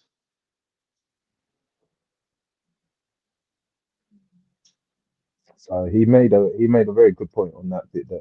That was Matty, you do sound a bit muffled, bro. Have you got something covering your yeah, mic? And also, yeah, as well, yeah. You see, like people that want to try and get other people to jump on the panel, and so and so, so and so. It's like what you have to do is you have to spam the other dons comment sections, and obviously let them know where the open panel sort of shit is and all them sort of things. There, you get me, that. So, right, if you're about and you've seen someone that you will feel like runs a panel or runs a show or whatever. When you're trying to have a little one-on-one little discussion with, but you gotta remember, yeah, it's like you gotta stick to people in the sort of same sort of viewership level or whatever that you've got in it. Like someone with like 10 million views on every single video may not come to a channel without 10 million views on every single video. You get me? yeah, Like, so yeah. you know what I mean? That because like don't go like and reach higher than higher than you need to, or higher than you should. Obviously, reach for the stars, innit? Yeah, but like, know yourself as well, innit? Don't Know stop, thyself. never You give know what? up. That's funny, yeah. Was funny, yeah. Imagine Jupiter try teeth the guest, you know. Yeah, if you just want to come on my, She's take the one, left the shameless. what? How you mean? Take the one, left the what? Box, yeah. Nah, Tadashi for that, cuz, man. You're cheeky, you know. Imagine you've been bad minding me for the whole week and then you try to teeth my guest. I'm out there farming around fucking Bumbleclap, TikTok, Instagram, YouTube, Facebook, and so to try and find guests and all this, that, and the other. And one guest comes on and you want to teeth it straight away. Oh, what the blood clot? But You're I big don't yard. understand what it was doing here anyway, considering Lady D killed the channel's dead, it's done. Why are you at a dead channel? I'm just confused. Like, why are you here? And what happened to the 8 years of following you around? How come we are not seeing no evidence of this 8 years of following? But everywhere we turn around, you're there. Even on Reels. How does your math keep mathing like this, woman? Do you remember what she said? Even on Gotta change Reels. up these Even on lies now. Reels. No, she has to start remixing Hey, you know these what's lies because mad, they're just yeah? not working. Tupac made a tune. It goes, every other No city shame, we man. go, No shame. every other radio, no matter where I go, we go. I see the same ho. Mad, I see the same ho. Every other city we go, even on the radio. Mad. Jeez. I said, God, man. Yeah, big up Andreas, though, man. Yeah. I think he was a good guest, man, you know? Obviously, the haters are going to do hating. Haters are going to hate in it, yeah. They're going to hate in it. And like, but I think he was a decent guest, man, you know? And Andreas? Yeah, man. Oi, I really enjoyed talking to him, man. I really enjoyed talking to him. The guy's got some next level views that, like, you know, we need some fresh blood around these parts, man. You just brightened it up a bit. Yeah, we need some more of them ones there, buddy. Because you know when we say it, they don't hear it and they don't receive it. But maybe if it comes from their own people, You know it might what's have mad, a different yeah? effect. You know what's mad though, man? Imagine my man was making bare points that I've previously made on the panel. We did it for the before whole he jumped 6 on the weeks, panel. That's bro. mad, isn't it? We did all of us. The whole channel combined has said everything he's saying in the whole 6 weeks, and they're saying they hate white people. Yeah, you're They're racist. towards You're white. They want to racist. see the destruction You're of the Britain. racist. These are the enemies within. This is why we can't have these immigrants. All this shit was coming out of Andreas them. racist, Now yeah? look at this. I Imagine. didn't see one racism comment in the chat one time, you know. I'm like, I didn't see racism one time. Racism 2 times. Man, I was like, Lord have mercy. Lord have mercy. Oh, man. Hey. Yeah, man. But I was decent one still, man. Yeah. I'm not even gonna lie, Nix. I haven't even looked, but I will start. I haven't. I was on the channel all yesterday to rot it, and today I've been a bit busy. But no, I'm not gonna lie. I haven't even looked yet. I will though.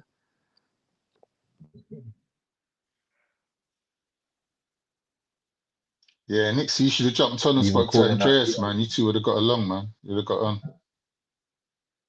Also, it's like if Jupiter didn't really try to just teeth the guests and make him just come over to your own stream or whatever, you could have carried on your conversation. Innit? Like you was going back and forth with the Don. He was willing to let you go on.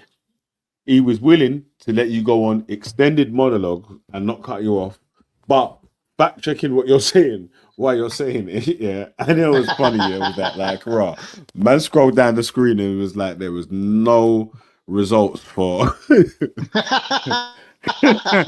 computer says it's a computer she's got says family no. fortunes. Yeah, computer says no. That's mad,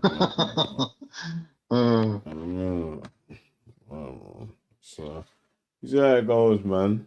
You know, so that's me daddy. But yeah, man. Hopefully we'll get some more guests or whatever, and then the old previous guests will come over and, you know, join the new guests and so on. So, you know, we might have a guest off. You get me? You get me? Yeah, and the rinse square off is on.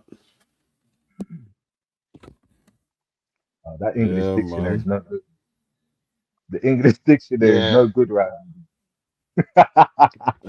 I just got a suggestion though. Like I don't know what you lot think, but next time Andreas is on, like we should like not let basically nowhere near him basically.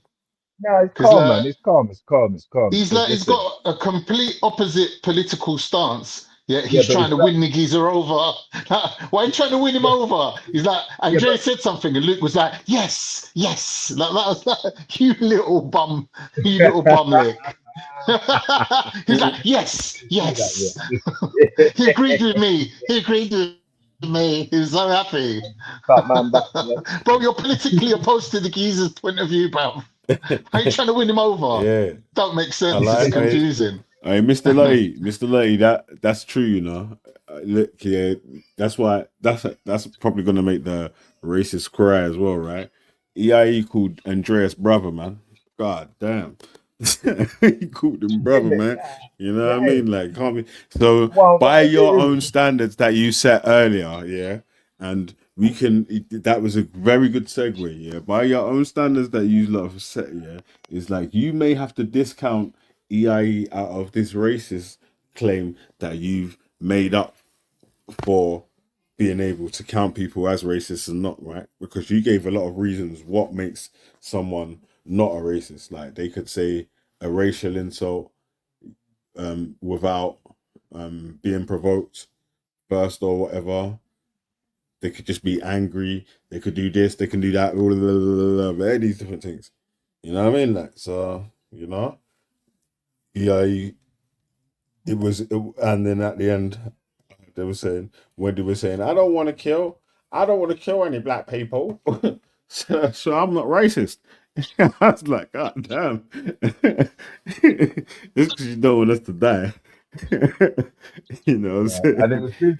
Oh, it was good. All right, well, Wendy might want me to die at the moment still, man. But in general, I don't think she wants all black people to be dead. But that doesn't mean that it's like, you know, you don't hold like some racist views and that. You know what I mean? Like, and also, yeah, I thought you But it was have been good that racist for God knows how long. And I've spoke to you lot with respect for ages. The only time I've been disrespectful to any of you lot is any of people has showed me disrespect first, yeah. Yeah, straight, yeah. And you lot can, yeah, you lots I mean by the not by white people or whatever, just by the anyone that's in an argument with me or whatever. I don't remember. You know, it's too much names to mention. Yeah, God damn, I've even got people that I forgot about I was in beef with, still in beef with me now. You get me? Like, I forgot about your beef and all that sort of shit there. You're still in beef and that. You get me? We got fucking Blacktooth Kaylee at me from 3 weeks ago. Then fucking Jake's at me. I got fucking the Leprechaun, Bisaw, fucking all Bumper Club Babs at me out of nowhere. Wendy, obviously, she's on to me. Nah, Wendy's definitely going to put a hit on me still. I can't lie. I'm definitely not going to Hartlepool. Definitely never going to Hartlepool because, god damn. Yeah, obviously, Jupiter's on to me too. You know, so Danny Roscoe's, I don't know where his beefs come from. Den Tarragon, you know what I mean? Like, god damn. You know what I mean? That's a Like, big list. That's a good list. That's a lot of people, you bare know, people, bro. man. Bare man's in beef with Velly, man. Trust me. Yeah, and then others And you that never are even mentioned no slyly Muslims. in beef with me. There's Zabida, other people that are in beef with me, yeah, that I don't even know. old school. God damn, I Old forgot school about beef. Zabida as well. That's an old school beef. You get me? Zabida and Waleed, they're still in Old beef school with me as beef, well, bro. you know. That's like They're teenage still in beef. beef with me as well, you know. Imagine That's from Zabida like and Waleed, secondary you school know. beef. Walla Yeah. Walla, that's some old school beef because It's that's never season over 1 till beef. it's over. It's never over till it's over, mate. Trust me, them times there. Man said, Walla Walla's a British citizen. That's about. He was in beef with me when he's a refugee. When he's an asylum seeker. That's how long he's been in beef with man for. He's been in beef with you over 2 governments. He's been in 2 beef, whole yeah, governments trust have me. been serving. And a lockdown. God. And a But fucking three lockdown. prime ministers, the beef's still going on. He was We're on an the 4th prime asylum minister seeker now. when our beef kicked off when he was an asylum seeker. He's a British citizen right now. So that's how long man's been in beef with man them on YouTube from. You hear me, cuz? So speak out here, cuz, man. Yeah. So none of you can't tell me nothing about beef, cuz. Yeah. So, like, I said he got citizenship before the beef was squashed. That's peak out here. Man went through That's how 4 you know solicitors. who's the realest in these YouTube streets, B. You get me? I don't let no beef die. I've been with you for years. Forever.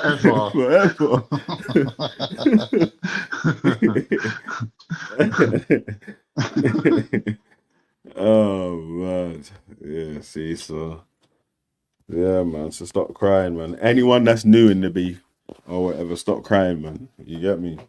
Yeah, I've had beef with people for years, mate. Yeah, so. And people had beef with me before I even had a channel. How about that? Yeah. See Alive was in beef with me. See Alive was actually in beef with me. She was actively trying to find out what I even look like before I even put my picture up. I lie? Actively trying to find out what yo.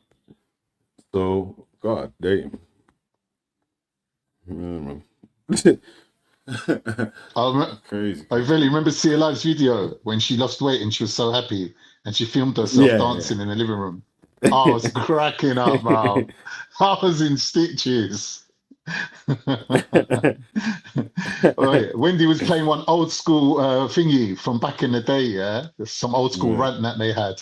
And Betty's on there going, yeah, and Jedi was bigging me up for my twerking and so got jealous. And I was thinking, right, she actually thought she was getting a big up for that rancid twerk that she done. I was like, this woman's not right in the head, bro. She's not right in the head, bro. Hey, listen, man, I'm not saying nothing about Betty in it, man, because if you just keep going too mad, you know, Betty might just get mad and just click the link and go mad in it. So I've never had a problem with Betty, to be honest. Not between me and her, but she's genuinely known as being a nutbag.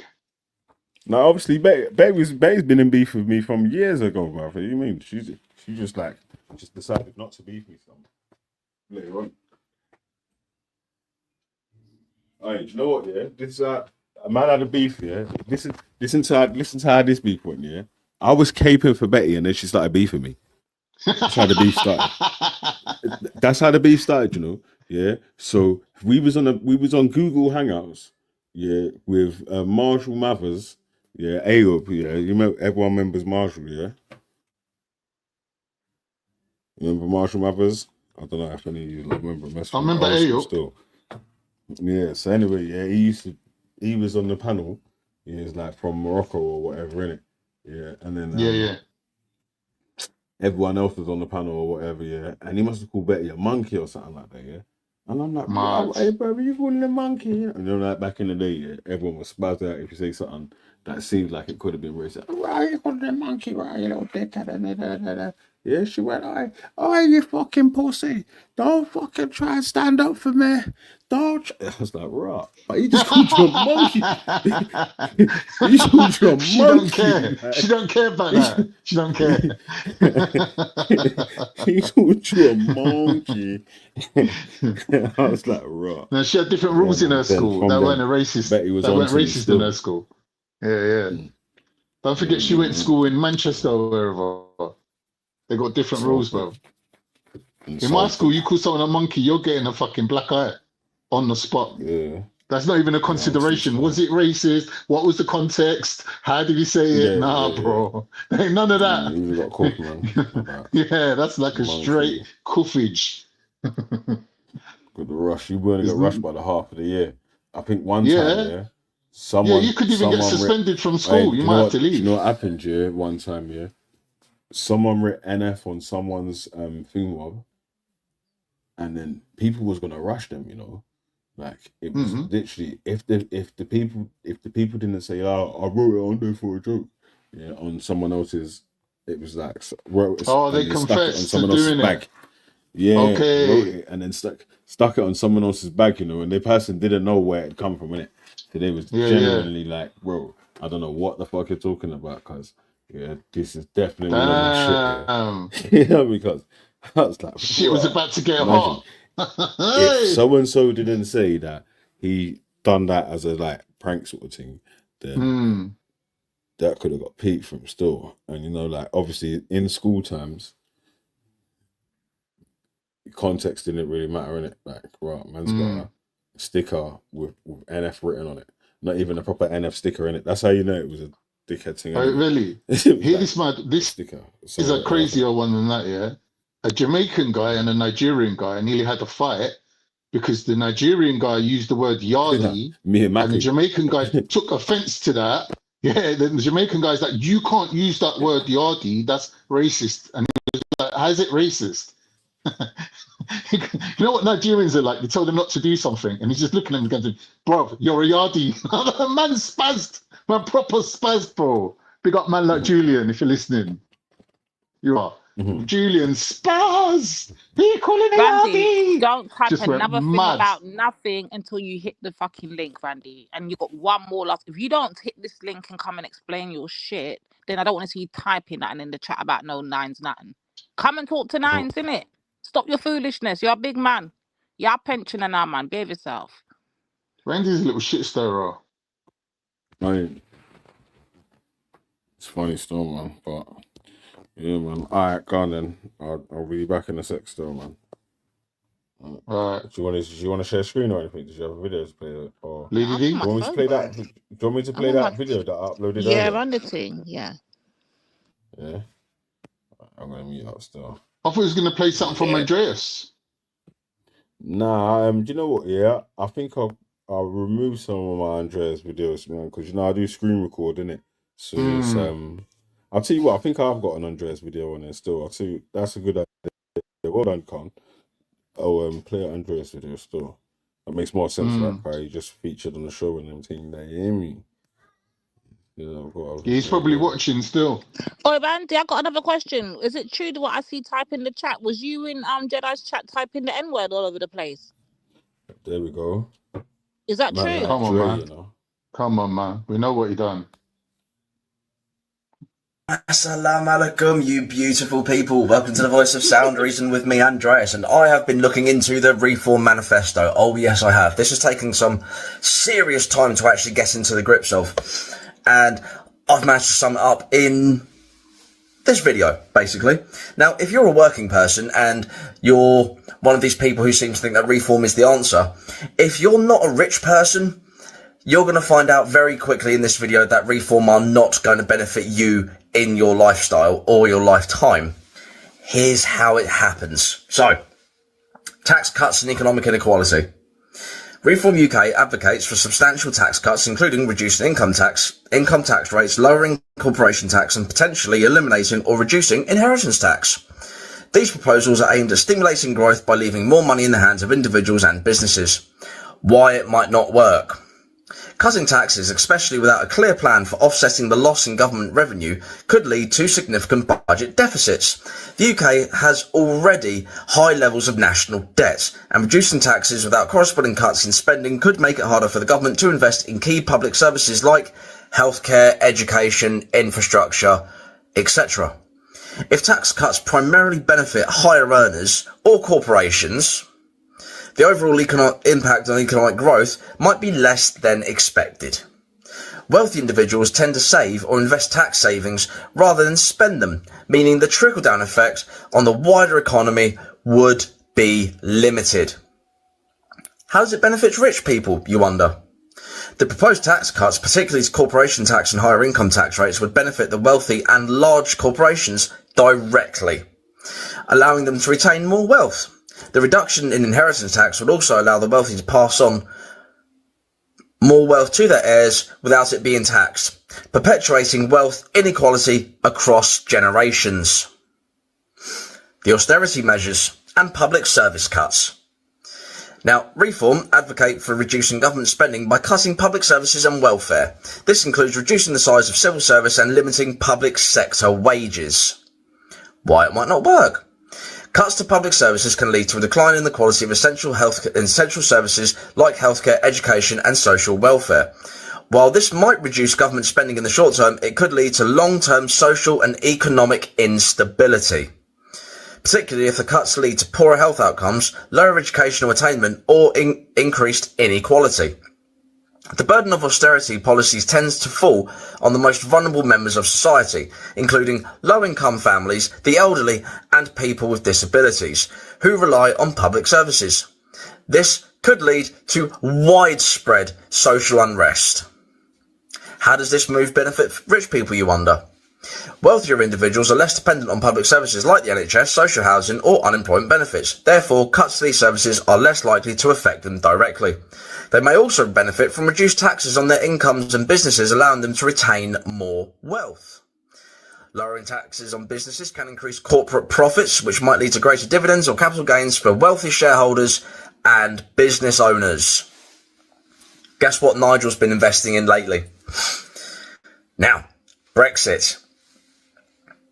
Now, of course, Reform UK, their manifesto supports a hard break from the European Union, including diverging from EU regulations and restricting immigration. While the goal is to fully take back control, the reality could be far more complex. Why might it not work? A hard Brexit, especially without a smooth trade deal, could cause significant disruption to the UK economy, particularly for businesses that rely on EU markets. Increased trade barriers, tariffs and regulatory changes could harm exporters and raise costs for the consumer. That's us. The economic cost of Brexit could hurt the UK's economic growth, and this would likely result in job losses, particularly in industries like manufacturing, agriculture, and services that are heavily reliant on EU trade. How does this benefit rich people, you wonder? Wealthier individuals and large corporations may be better positioned to weather the economic challenges of Brexit, given their financial resources and ability to adapt to new regulations or shift operations abroad. High net worth individuals may also be able to take advantage of changes in tax laws, such as the ability to avoid certain tariffs, take advantage of new investment opportunities, or relocate to countries with more favourable tax regimes. Immigration. This is the one that Reform want. Now, of course, they're advocating for stricter immigration controls, including limiting the number of migrants allowed into the country and restricting the rights of immigrants to access public services. Why this might not work? Many sectors of the UK economy, such as agriculture, healthcare, hospitality and construction, rely on migrant labour. Restricted immigration could lead to labour shortages, increased costs for employers and reduction in the overall supply of goods and services. The UK's workforce is ageing, and without immigration to fill jobs in sectors like healthcare and social care, the economy could face serious demographic challenges, including higher costs for pension and elderly care.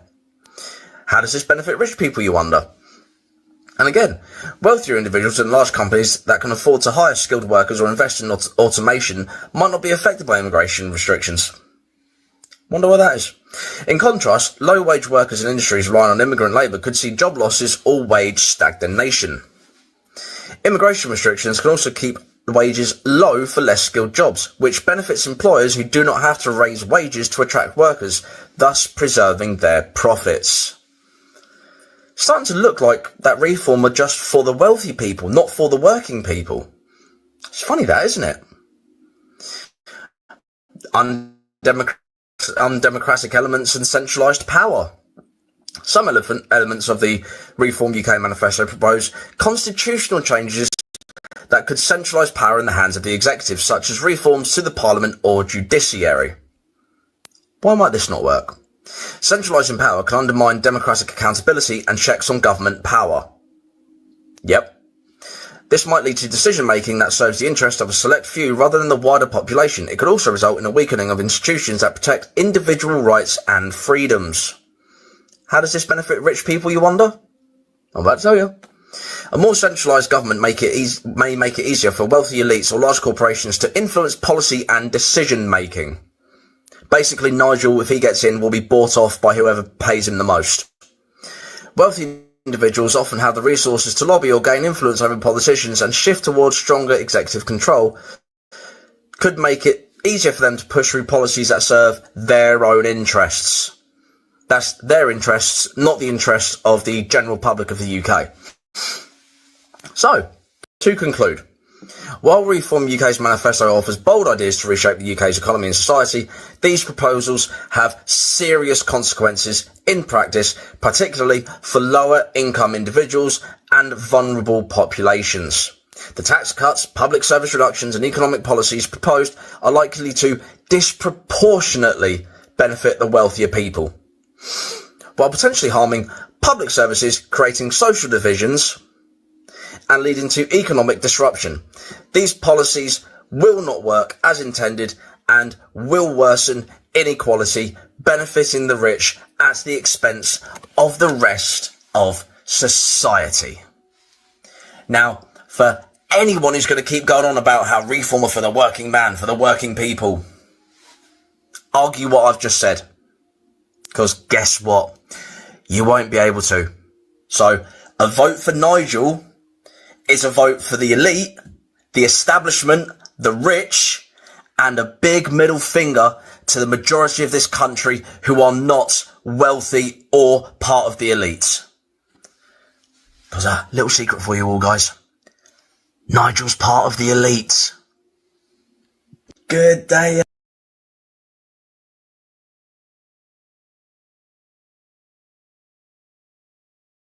Yeah, man. So you see it there? Yeah, big up Dre still, man. So that's why he was a good guest to have on. Because, you know, instead of just off of blah, blah, blah, you went with what it says on the paper. You know what I mean?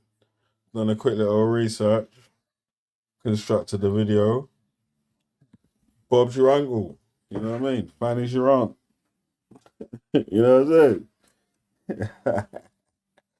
Oh, man. All right, you know what? Yeah, let's wrap it here anyway, because, you know, I would have usually wrapped it earlier by now still, so it's like time for us to let it go, man. So let's dance off with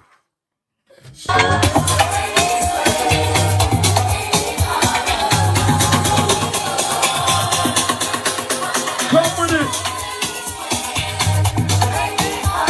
Whitman.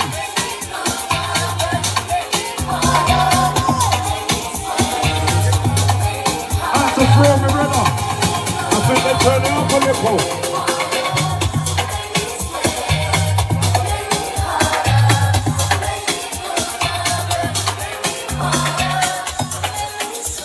Out to the ladies. Beach settings, infinity.